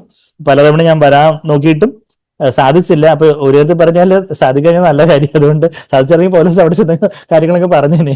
ഇപ്പൊ സാധിക്കാത്തതുകൊണ്ട് പോലീസ് ഇത് എഴുത്തായിട്ട് എഴുതിയോണ്ട് നമുക്ക് ഇന്നത്തെ പോലെ സൂം റെക്കോർഡിങ്ങോ യൂട്യൂബ് റെക്കോർഡിങ്ങോ ലൈവ് സ്ട്രീമിംഗ് ഒന്നും ഇല്ലാത്തതുകൊണ്ട് നമുക്ക് പിന്നെ ഇപ്പൊ എഴുതി വെച്ചതുകൊണ്ട് ഇത് പിന്നീട് അത് അത് നമുക്കിപ്പോ ഇന്നത് തിരുവെഴുത്തായിട്ട് ദൈവം അത് തന്നിരിക്കുന്നത് എത്ര വലിയൊരു നല്ല കാര്യം. അപ്പോൾ എല്ലാത്തിനും ഓരോ ഉദ്ദേശമുണ്ട്. നമുക്കിപ്പോൾ ചിലയിടത്ത് പോകണം, നമുക്ക് ശരിയാ, സ്വാഭാവികമായിട്ട് പറയുമ്പോൾ അയ്യോ ആ വിശ്വാസികളെ അവര് നമുക്ക് ചെന്ന് കാണണം, അന്വേഷിക്കണം, ഇല്ല എന്നാൽ ചില പ്രായോഗികമായിട്ടുള്ള ചില തടസ്സങ്ങളൊക്കെ വരുമ്പോൾ എല്ലാത്തിനും എല്ലാം ദൈവം നന്മയ്ക്കായിട്ട് കൂടി വ്യാപരിപ്പിക്കുന്നെന്ന് ഇതേ റോമർക്ക് എഴുതിയ ലേഖനത്തിൽ തന്നെ പറയുന്നത്. പിന്നെ ഈ റോമർക്ക് എഴുതിയ ലേഖനത്തിലൂടെ പലരും വിശ്വാസത്തിലേക്ക് വന്നിട്ടുള്ളതായിട്ടും പലരും വെല്ലുവിളിക്കപ്പെട്ടിട്ടുള്ളതായിട്ടും ഒക്കെ ചരിത്രകാരന്മാര്, ബൈബിൾ പണ്ഡിതന്മാരൊക്കെ പറയാറുണ്ട്. അതായത് സെയിന്റ് അഗസ്റ്റിൻ അഗസ്റ്റിനൊക്കെ ഈ ഒരു റോമർക്ക് എഴുതിയ ലേഖനത്തിലെ റോമർക്ക് എഴുതിയ ലേഖനം 13-ാം അധ്യായത്തിലെ വാക്യങ്ങളൊക്കെ കണ്ട അഗസ്റ്റിൻ, അതായത് 386 AD 386 അഗസ്റ്റിൻ റോമർ 13-14 വാക്യങ്ങളില് അവിടെ അഗസ്റ്റിൻ ആണെങ്കിൽ പിള്ളേരുടെ ഏതോ ഒരു കളികളിൽ അവരെന്തോ ടേക്കപ്പ് ആൻഡ് റീഡ് എന്ന് പറഞ്ഞുകൊണ്ട് കുഞ്ഞുങ്ങളുടെ ഏതോ ഒരു ഗെയിം മാതിരിയായിരുന്നു.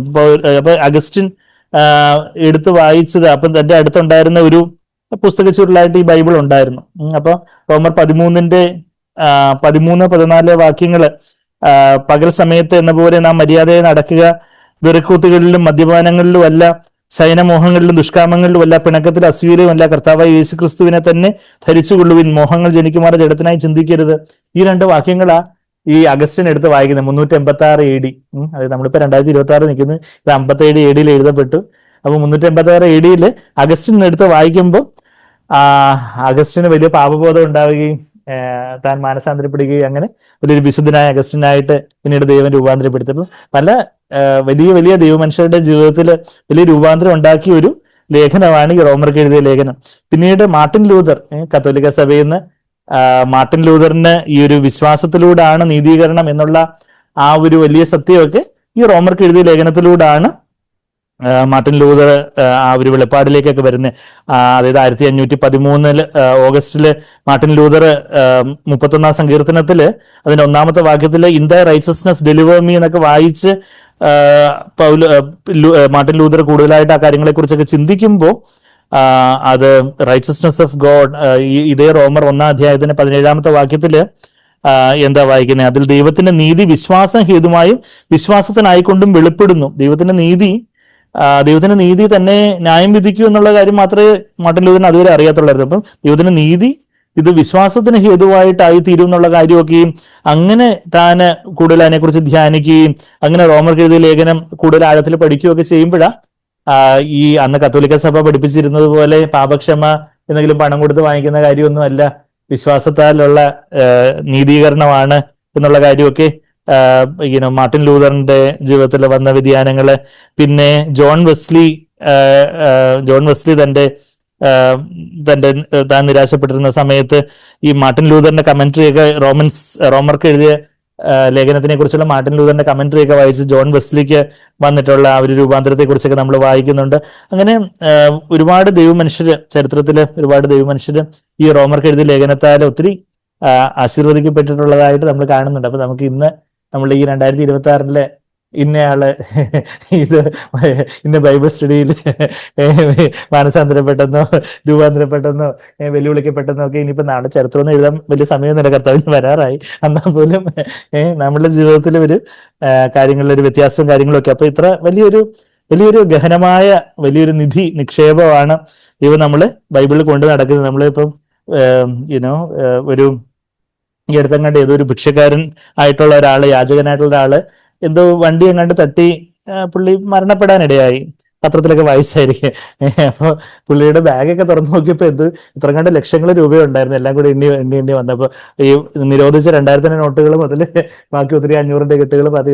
അപ്പൊ പുള്ളി ഇതെല്ലാം ഉണ്ടായിട്ടും പുള്ളി ഒരു യാചകനായിട്ട് ഇങ്ങനെ ഈ ബണ്ടക്കെട്ടുമായിട്ട് അങ്ങ് പോയി എന്ന് പറയുന്നത് പോലെ പലപ്പോഴും നമ്മള് ദൈവമക്കളായിട്ട് നമ്മൾ ഇത്രയും വലിയ നിക്ഷേപങ്ങളും നിധിയൊക്കെയാണ് ഈ ബൈബിളും പിടിച്ച് നമ്മൾ അങ്ങോട്ടും ഇങ്ങോട്ടും നടക്കുന്നത്.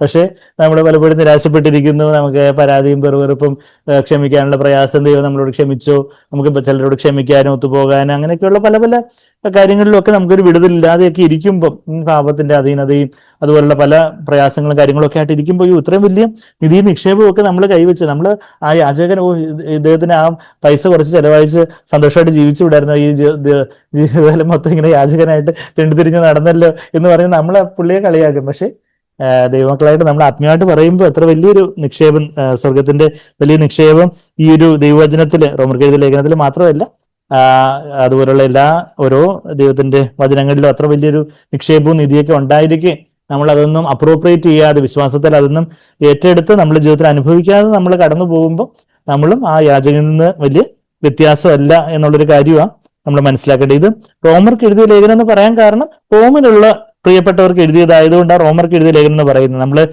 1-ാം അധ്യായത്തിന്റെ 3-ാമത്തെ വാക്യം വായിക്കുവാണെങ്കിൽ റോമയിൽ ദൈവത്തിന് പ്രിയരും വിളിക്കപ്പെട്ട വിശുദ്ധന്മാരുമായി എല്ലാവർക്കും എഴുതുന്നത്. അപ്പം ഇത് റോമർക്ക് എഴുതി റോം എന്ന് പറയുന്ന അവിടെ ആ പ്രവിശ്യയില് റോമിലുള്ള വിശ്വാസികൾക്ക് എഴുതിയതാണെങ്കിലും അത് റോമർക്ക് എഴുതിയ ലേഖനം, അതുകൊണ്ട് നമുക്ക് മലയാളികൾക്കുള്ള ലേഖനം അല്ലെന്ന് നമ്മളാരും പറയത്തില്ല. ഈ ചില ആൾക്കാർ ഈ എബ്രായർക്ക് എഴുതിയ ലേഖനം അത് യഹൂദന്മാർക്കുള്ളതാ, ഇന്ന് വിശ്വാസികൾക്കുള്ളതല്ല എന്ന് പറയുന്ന ചില വിശ്വാസ വീരന്മാർന്ന് ഞാൻ ഇന്നോട്ടൊക്കെ മേലായിരുന്നു അങ്ങനെയൊക്കെ പറയുന്ന വീരന്മാരൊക്കെ ഉണ്ട്. അപ്പൊ അങ്ങനെയല്ല. അപ്പൊ അതുകൊണ്ട് ഇന്ത്യക്കാർക്ക് മലയാളികൾക്കൊന്നും എഴുതിയിട്ടില്ലെന്ന് പറഞ്ഞ് നമ്മൾ നിരാശപ്പെട്ടത്, നമുക്ക് ഓരോരുത്തർക്ക് റോമിൽ ഉള്ള വിശ്വാസികൾക്ക് എഴുതിയത് അത് പരിശുദ്ധാത്മാവ് സഭയ്ക്കായിട്ട് എഴുതിയതാ, നമുക്ക് ഓരോരുത്തർക്കായിട്ട് എഴുതിയതാ. ഇപ്പൊ AD 57 തന്റെ 3-ാം മിഷണറി യാത്ര, അതായത് പൗലോസ് ഒരു 3 മിഷണറി യാത്രയിലൂടെ, പൗലോസ് ശൗലായിരുന്നു തർസോസ്, കിലിക്കിയ എന്ന് പറയുന്ന സ്ഥലത്തെ തർസോസിലെ ബെന്യാമിൻ ഗോത്രത്തിൽ, അതായത് യാക്കോബിന്റെ ഗോത്രങ്ങളിലെ ബെന്യാമിൻ ഗോത്രക്കാരനായിരുന്നു ആര്, ഈ ബെന്യാമിൻ ഗോത്രക്കാരനായിരുന്നു പൗലോസ്. നമ്മൾ ഫിലിപ്പി ലേഖനത്തിലൊക്കെ അത് വായിക്കുന്നുണ്ട്, ബെന്യാമിൻ ഗോത്രക്കാരനായിരുന്നു എന്നുള്ള കാര്യമൊക്കെ.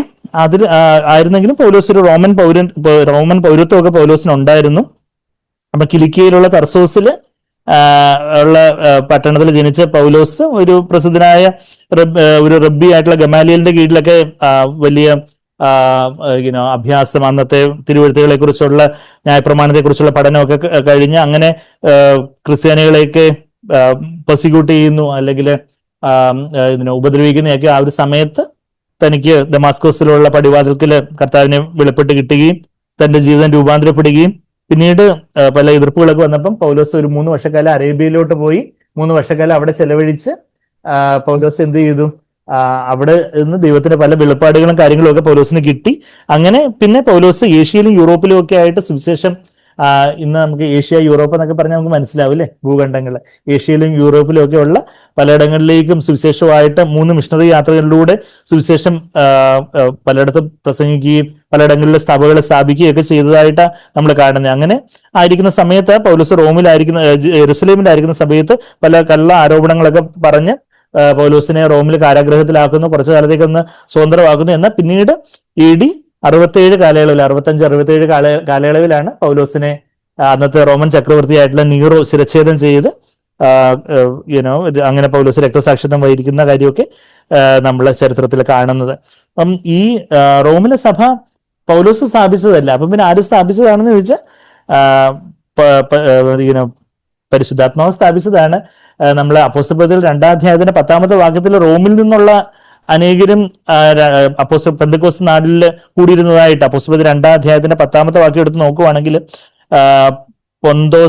പൊന്തോസിലും അപ്പോസ്തലപ്രവൃത്തി 2-ന്റെ 10-ാമത്തെ വാക്യം, പൊന്തോസിലും ആസിയിലും പ്രഗിയിലും പംഫുലിയയിലും മിസ്രൈമിലും കുറേനയ്ക്ക് ചേർന്ന ദിവ്യ പ്രദേശങ്ങളിലും, കുറേനക്കാരനായ സിമോനെ കുറിച്ചൊക്കെ പറഞ്ഞപ്പോൾ നമ്മൾ ഈ വാക്യം അന്ന് ചോദിച്ചപ്പോൾ എടുത്തായിരുന്നു.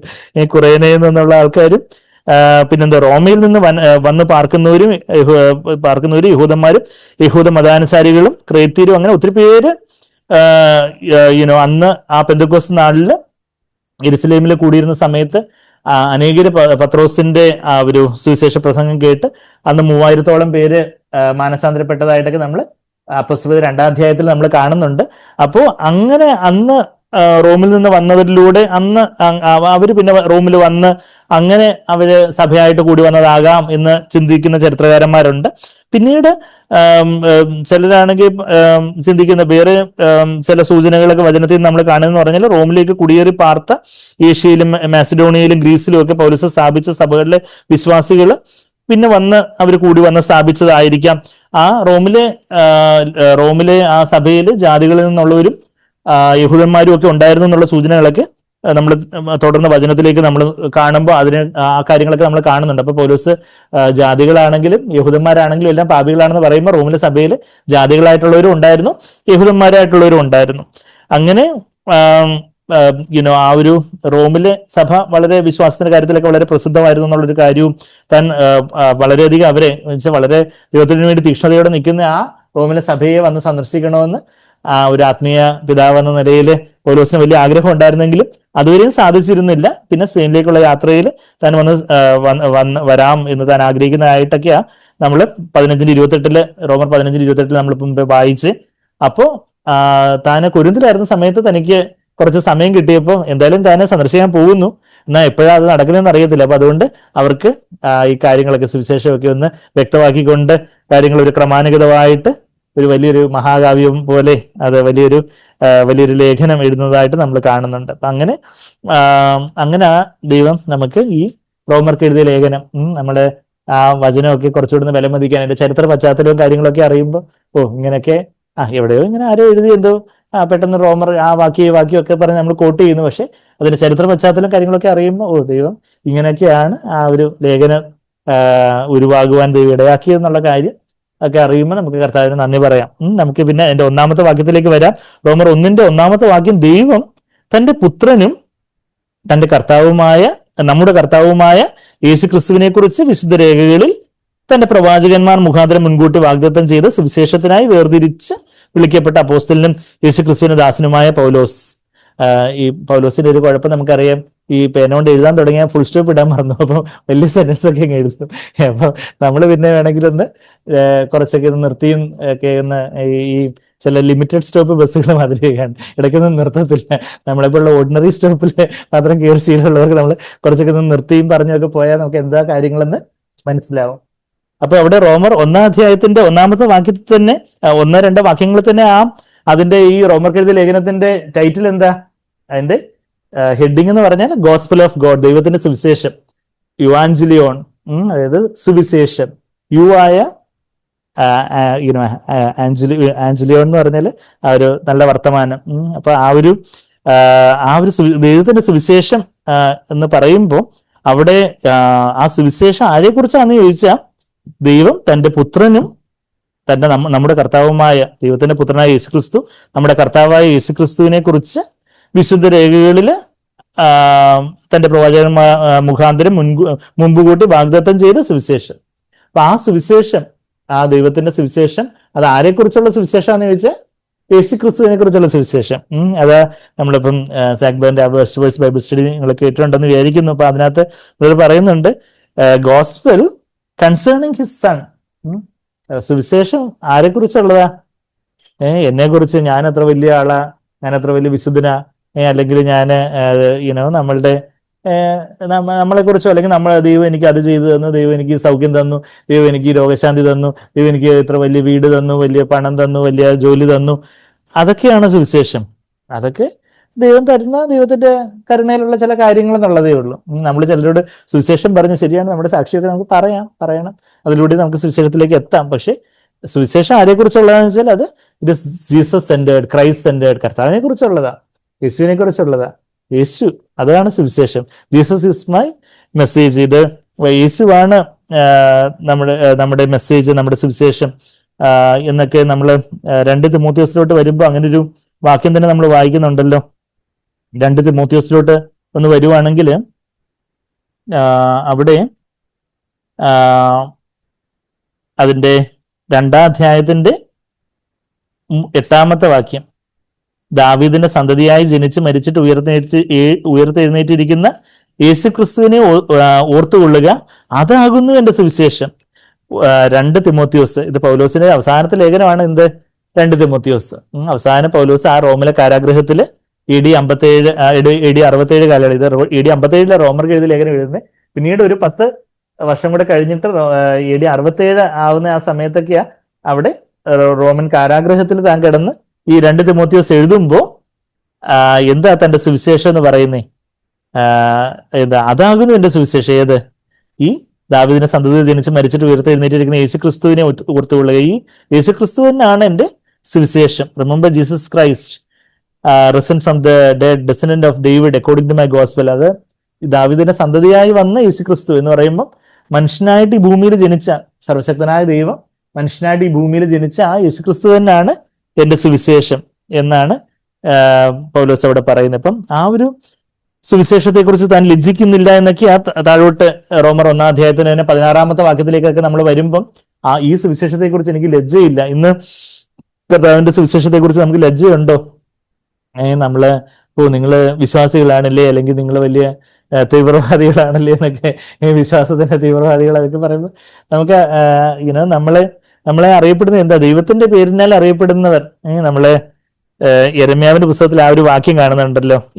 ഞാനിവിടെ ഒരു വിരൽ വെച്ചുകൊണ്ട് റോമർ 1 വിരൽ വെച്ചുകൊണ്ട് യെരമ്യാവിന്റെ പുസ്തകത്തിലേക്ക് പോകുമ്പം, യെരമ്യാവിന്റെ പുസ്തകം, പഴയ നിയമത്തിലെ യെരമ്യാവിന്റെ പുസ്തകത്തില് അതിന് 15-ാം അധ്യായത്തില് താന് വചനം കണ്ടുപിടിച്ച് വായിച്ചു എന്ന് പറയുമ്പം അത് കഴിഞ്ഞിട്ട് പറയുക, ഞാൻ എങ്ങനെയാ വിളിക്കപ്പെടുന്നതെന്ന് ചോദിച്ചാൽ നിന്റെ പേരിനാലാണ് ഞാൻ വിളിക്കപ്പെടുന്നതെന്ന് പറയുന്നുണ്ട്.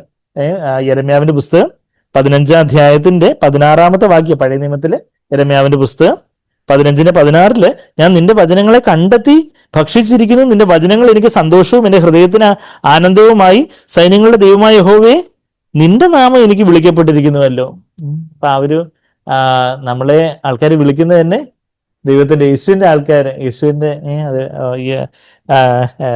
ഇങ്ങനെ ആൾക്കാരെ പ്രാർത്ഥിച്ചു വിടുന്ന ഡോക്ടർ എന്നൊക്കെ ചിലർ പറയും. അപ്പൊ ആദ്യമായിട്ട് ഒരു ഡോക്ടർ ഞങ്ങള് അവസാനം പ്രാർത്ഥിച്ചു. ഞാൻ എല്ലാവരെയും പിടിച്ച് പ്രാർത്ഥിക്കത്തില്ല.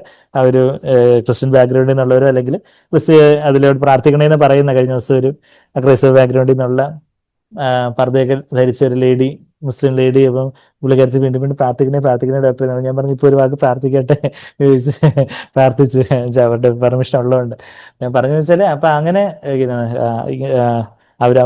അവിടെ വന്ന് നമ്മുടെയൊക്കെ അവിടെ ഇപ്പം ഞങ്ങളുടെ അവിടെ കൺസലേഷൻ റൂമിന്റെ വെയിറ്റിംഗ് ഏരിയയിലൊക്കെ വന്ന അതിനപ്പം ഇന്നാണെങ്കിലും ഒരാളെ കൊച്ചുനാൾ മുതലേ എന്റെ ഫാമിലി അറിയാവുന്ന ഒരാളാണ്. അപ്പം പുള്ളിക്കാരനെ പക്ഷേ എന്റെ വിശ്വാസത്തെ കുറിച്ച് അത്ര അങ്ങ് അറിഞ്ഞിട്ടില്ലായിരുന്നു തോന്നുന്നു.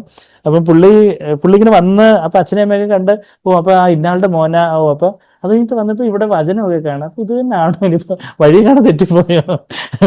അത് കഴിഞ്ഞിട്ട് പിന്നെ പുള്ളി കാര്യങ്ങളൊക്കെ കഴിഞ്ഞ് അവസാനം പറഞ്ഞ അന്ന് അവിടെ ആ മാന്ത്ര ഇന്നടുത്ത ആളല്ലേ, അത് പിന്നെ വന്നപ്പോ എനിക്ക് ഈ വചനമൊക്കെ കണ്ടപ്പോൾ ആദ്യം ഒരു കൺഫ്യൂഷനായി. പറഞ്ഞ് ഞാനിങ്ങനെ വിശ്വാസത്തിലേക്ക് വന്നിട്ട് ഇപ്പം 26 വർഷമായി. ഞാൻ പിന്നെ പുള്ളിക്ക് ട്രാക്റ്റും കാര്യങ്ങളൊക്കെ കൊടുത്ത്.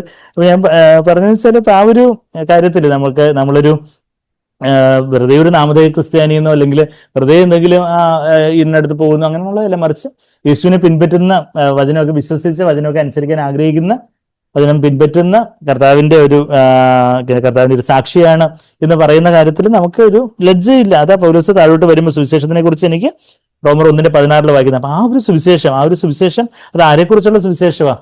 എന്നെക്കുറിച്ചുള്ളതല്ല. ശരിയാണ്, എന്നെയും കർത്താവ് ഈ സുവിശേഷത്തിന്റെ ഒരു ഭാഗമാക്കി തീർത്തു. കർത്താവിന്റെ വലിയൊരു പ്ലാനില്, വലിയൊരു ജിക്സോ പസിൽ മാതിരി വലിയൊരു പ്ലാനില് കർത്താവ് എനിക്ക് ഒരു ചെറിയ റോള് തന്നു. പക്ഷെ അത് കർത്താവിനെ കുറിച്ചുള്ളതാണ്. ഇന്ന് പലപ്പോഴും മാൻ സെന്റേർഡ് ഗോസ്പലാണ് ഇന്ന് പലപ്പോഴും പ്രസംഗിക്കപ്പെടുന്നത്. മനുഷ്യനായിട്ടൊരു ദൈവം, മനുഷ്യൻ നിങ്ങൾക്ക് അത് വേണം, ഇത് വേണം, മറ്റേത് വേണം, മറിച്ചത് വേണം, അതിനുവേണ്ടി യേശുവിനെ വിളിച്ചു, നിങ്ങൾക്ക് അത് കിട്ടും, ഇത് കിട്ടും, മറ്റേത് കിട്ടും, മറിച്ചത് കിട്ടും. അപ്പൊ അതിനുവേണ്ടി ഒരു മാൻ സെന്റേർഡ് ഗോസ്പല, മനുഷ്യ കേന്ദ്രിതമായ ഒരു സുവിശേഷമാണ് ഇന്ന് health and wealth prosperity gospel. അതായത് സൗഖ്യത്തിന്റെ സമ്പന്നതയ്ക്കും എന്തിനാ പറയുന്നത്, അല്ലെങ്കിൽ സൗഖ്യത്തിനായിട്ടും നിങ്ങൾക്ക് വലിയ സമൃദ്ധിയുടെ സുവിശേഷം, അനുഗ്രഹം വേണമെങ്കിൽ അതിനായിട്ട് ആ ഒരു ഭൗതികമായിട്ടുള്ള നേട്ടങ്ങൾക്കായിട്ട് നിങ്ങൾക്ക് കുറെ ആവശ്യങ്ങളുണ്ട്. അതൊക്കെ നിറവേറ്റാൻ വേണ്ടി ഇവിടെ ഒരു ATM മെഷീൻ മാതിരി നിങ്ങൾക്ക് പറയുന്നത് എന്താ കിട്ടാൻ വേണ്ടി യേശുവിനോട് ചോദിച്ചാൽ മതി. അപ്പം എന്ത് വേണമെങ്കിലും നിങ്ങൾക്ക് സ്വർഗത്തിൽ പോകണോ, യേശുവിനൊക്കെ അത് വേണോ, ഇത് വേണോ. അപ്പൊ ആ ഒരു മനുഷ്യന്റെ ആവശ്യങ്ങൾക്കായിട്ട് എന്തോ മനുഷ്യന്റെ ചെപ്പടി വിദ്യക്ക് ഇങ്ങനെ താളം തുള്ളുന്ന ഒരു ദൈവത്തെ പ്രഘോഷിക്കുന്ന പലരും ഉണ്ട് ഇന്ന് ക്രിസ്ത്യകുലത്തിന്. എന്ന യഥാർത്ഥത്തിലുള്ള ആ ഒരു സത്യദൈവം അവിടുന്ന് മനുഷ്യനായിട്ട് ഈ ഭൂമിയിൽ വന്നു. അവിടുത്തെ ആ സ്നേഹം, അവിടുന്ന് നമുക്കായിട്ട് ജീവനെ തന്നു, അവിടുന്ന് നമ്മളുള്ള കൂട്ടായ്മ ആഗ്രഹിക്കുന്നു. കർത്താവിനോടുള്ള ആ ഒരു സ്നേഹബന്ധത്തിൽ ആ ദൈവത്തിന്റെ ആ സ്വഭാവത്തോടെ അനുരൂപപ്പെടുന്ന ഒരു ജീവിതത്തിലേക്ക്, അതുപോലെ ഒരു കർത്താവിന്റെ ഒരു സന്തോഷവും സമാധാനവും ഒക്കെ നിറഞ്ഞ ഒരു സായുജ്യമുള്ള, ഒരു നിർവൃതിയുള്ള, നല്ല ഒരു ഫുൾഫിൽമെന്റ് ഉള്ള, സാഫല്യമുള്ള ഒരു ജീവിതത്തിലേക്ക് നമുക്ക് ഈ ദൈവത്തിന് പ്രയോജനമുള്ളവരായിട്ട് ജീവിക്കാൻ കഴിയും. ദൈവത്തിന് മുമ്പാകെ നമ്മളെ ഒരു ദിവസം നിൽക്കേണ്ടവരാണ്, നമ്മൾ നിത്യതയോളം കർത്താവിനോട് ചെലവഴിക്കേണ്ടവരാണ്. അങ്ങനെ ദൈവത്തിൽ കേന്ദ്രിതമായ ദൈവം സ്നേഹമാകുന്ന ആ ദൈവം, അവിടുന്ന് നീതിമാനായ ദൈവം, അവിടുത്തെ ദൈവത്തിന്റെ കാർക്കശ്യം, ദൈവത്തിന്റെ പാപത്തോടുള്ള മനോഭാവം, നമ്മളുടെ അവസ്ഥ, ആ കാര്യങ്ങളെല്ലാം പറയുന്ന യഥാർത്ഥത്തിലുള്ള സത്യസുവിശേഷം അല്ലാത്ത പല സുവിശേഷങ്ങൾ ഉണ്ട്. അനദർ ഗോസ്പൽ നമ്മളത് പറയുന്നത്, മറ്റൊരു സുവിശേഷം, മറ്റൊരു യേശു, മറ്റൊരു ആത്മാവ് എന്നൊക്കെ. ഞാൻ ആ വാക്യത്തിലോട്ടൊന്നും പോകുന്നില്ല. 2 Corinthians 11 4 വാക്യം നമ്മൾ പലപ്പോഴും കണ്ടിട്ടുണ്ട്. ക്രിസ്തുവിനോടുള്ള നിർമ്മലത, ഏകാഗ്രത എന്നൊക്കെ 2 Corinthians 11 2-3 വാക്യങ്ങളിൽ വായിച്ചിട്ട് അതെല്ലാം വിട്ട് മറ്റൊരു യേശു, നമ്മുടെ ക്രൂശ് എടുക്കാനോ നമ്മുടെ സ്വന്തം ഇഷ്ടം സമർപ്പിച്ച് ദൈവത്തിന്റെ ഇഷ്ടത്തിനായിട്ട് ഏൽപ്പിച്ചു കൊടുക്കാനോ ഒന്നും പറയാതെ, നിങ്ങളുടെ സ്വന്തം ഇഷ്ടം പോലെ അങ്ങ് ജീവിച്ചു, അതും ദൈവം തരും, ഇതും ദൈവം തരും, മറിച്ചതും ദൈവം തരും, നിങ്ങളങ്ങ് സഭയിൽ വന്ന് ദശാംശം തന്നാൽ മതി എന്ന് പറയുന്ന മറ്റൊരു യേശുവിനെ പ്രസംഗിക്കുന്നവരുണ്ട്. പിന്നെന്താ മറ്റൊരു സുവിശേഷം എന്ന് പറഞ്ഞാൽ ഇതുപോലെ മാൻസെൻഡഡ് ഗോസ്പൽ, മറ്റൊരു ആത്മാവ്. കഴിഞ്ഞ അവിടെ നിലമ്പൂരുള്ള ഒരു ചെറിയൊരു ക്വസ്റ്റ്യൻ ആൻസർ സെഷൻ ഉണ്ടായിരുന്നു വെച്ച് കഴിഞ്ഞ്. അപ്പോൾ ആരോ എഴുതി ചോദിച്ചു, ഒത്തിരി ബഹളമൊക്കെ ഉള്ള ആരാധന ആത്മീയമാണോ മാനസികമായിട്ടുള്ളതാണോ? അത് വളരെ ബുദ്ധിപൂർവ്വം എഴുതിച്ചു. എന്തായാലും എനിക്ക് പറയാൻ കുറച്ച് അവസരം കിട്ടിയിരുന്നു, എന്തായാലും നിങ്ങൾ ചോദിച്ചില്ല, അപ്പൊ ഞാനങ്ങ് പറഞ്ഞേ എന്ന് പറഞ്ഞ്. അപ്പൊ ഞാൻ പറഞ്ഞപ്പോ ഇപ്പൊ സൈക്കോളജി നമ്മൾ കേട്ടിട്ടുള്ള പോലെ ഏറ്റവും അധികം ആത്മാവിനാൽ നിറഞ്ഞ് ഈ ഭൂമിയിൽ ജീവിച്ചത് ആരാ? യേശുക്രിസ്തു ആയിരുന്നു. യേശുക്രിസ്തു എപ്പോഴും ഇങ്ങനെ ബഹളം വെച്ച് നടക്കുമായിരുന്നു. യേശുക്രിസ്തു എല്ലാവരും ഒത്തിരി ചിരിയായിരുന്നു. അവരാദ്യമായിട്ടായിരിക്കും അങ്ങനെ ഒരു കാര്യം കേൾക്കുന്നത്.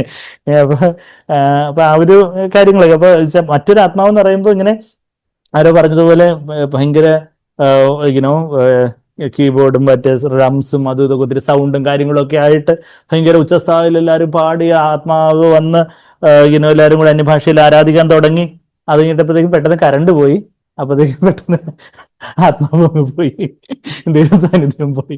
ആ കറണ്ട് ഇതിന്റെ ആ ഒച്ചത്തിലായിരുന്നു ഇത് ദൈവ സാന്നിധ്യം എന്നുള്ള ആ ഒരു ഇമോഷണൽ ആയിട്ടുള്ള ഒരു വൈകാരികമായിട്ടുള്ളൊരു ഇളക്കപ്പെരുപ്പേ ഉണ്ടായിരുന്നുള്ളൂ. കാര്യങ്ങളെല്ലാം എന്തോ കറണ്ട് പോയപ്പോഴത്തേക്കും ദൈവത്തിന്റെ സാന്നിധ്യം എവിടെയും പോയെന്ന് പറഞ്ഞതുപോലെ അങ്ങനെയുള്ളൊരു ദുരവസ്ഥയില്ല. മറിച്ച് പരിശുദ്ധാത്മാവിന്റെ യഥാർത്ഥത്തിലുള്ള ആത്മാവ് നമ്മളെ പരിശുദ്ധാത്മാവ്, ഹോളി സ്പിരിറ്റ്, നമ്മളെ പരിശുദ്ധിയിലേക്ക് നയിക്കുന്ന ആത്മാവ്, നമ്മളെ പരിശുദ്ധമാക്കുന്ന, കർത്താവിന്റെ സ്വരൂപത്തിലേക്ക് നയിക്കുന്ന, കർത്താവിനെ കാണിച്ചു തരുന്ന യഥാർത്ഥത്തിലുള്ള ദൈവത്തിന്റെ ശ്വാസമാകുന്ന ആ ദൈവത്തിന്റെ ആത്മാവ്, ആ ആത്മാവ് മറ്റൊരു സുവിശേഷം, മറ്റൊരു ആത്മാവ്, മറ്റൊരു യേശു എന്നൊക്കെ നമ്മുടെ 2 Corinthians 11:4 വായിക്കുന്നുണ്ട്. എന്നാൽ യഥാർത്ഥത്തിലുള്ള സുവിശേഷം അന്നും പല കാരണങ്ങൾ കൊണ്ട് പലരും പല കാര്യങ്ങളൊക്കെ പറയുന്നുണ്ടായിരുന്നു. എന്നാൽ യഥാർത്ഥത്തിലുള്ള അക്കോർഡിംഗ് ടു മൈ ഗോസ്പൽ, ഞാൻ പറയുന്ന സുവിശേഷം എന്ന് പൗലോസ് വലിയ അഹങ്കാരത്തോടെയല്ല, മറിച്ച് വലിയ ബോധ്യത്തോടെ, താഴ്മയോടെ പൗലോസ് അത് പ്രഖ്യാപിച്ചതിന്റെ കാരണം എന്ന് പറഞ്ഞാൽ ആ യഥാർത്ഥത്തിലുള്ള സുവിശേഷം താൻ പ്രസംഗിക്കുന്നു എന്നുള്ളതിനെ കുറിച്ച് വലിയൊരു ബോധ്യം ഉണ്ടായിരുന്നു. താൻ പ്രസംഗിച്ചിട്ട് അല്ലാതെ വേറെ ആരെങ്കിലും വന്ന് ദൂതന്മാർ വന്ന് പറഞ്ഞാൽ പോലും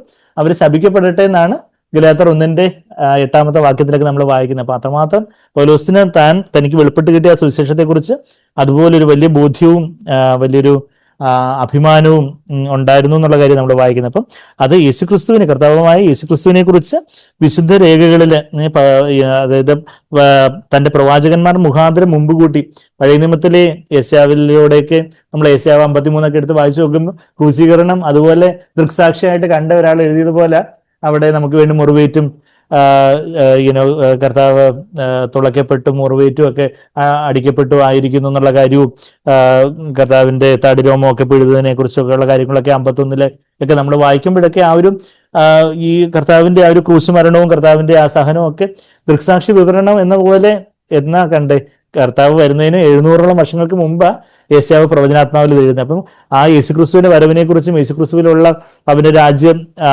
അവന്റെ ഗവൺമെന്റിന് അന്തമില്ല, അവന്റെ രാജ്യത്വം, അവന്റെ ആധിപത്യത്തിന് അന്തമില്ല എന്നൊക്കെ, യേശുവിന്റെ ഈ ആധിപത്യത്തെക്കുറിച്ചൊക്കെ യേശയ്യാവിന്റെ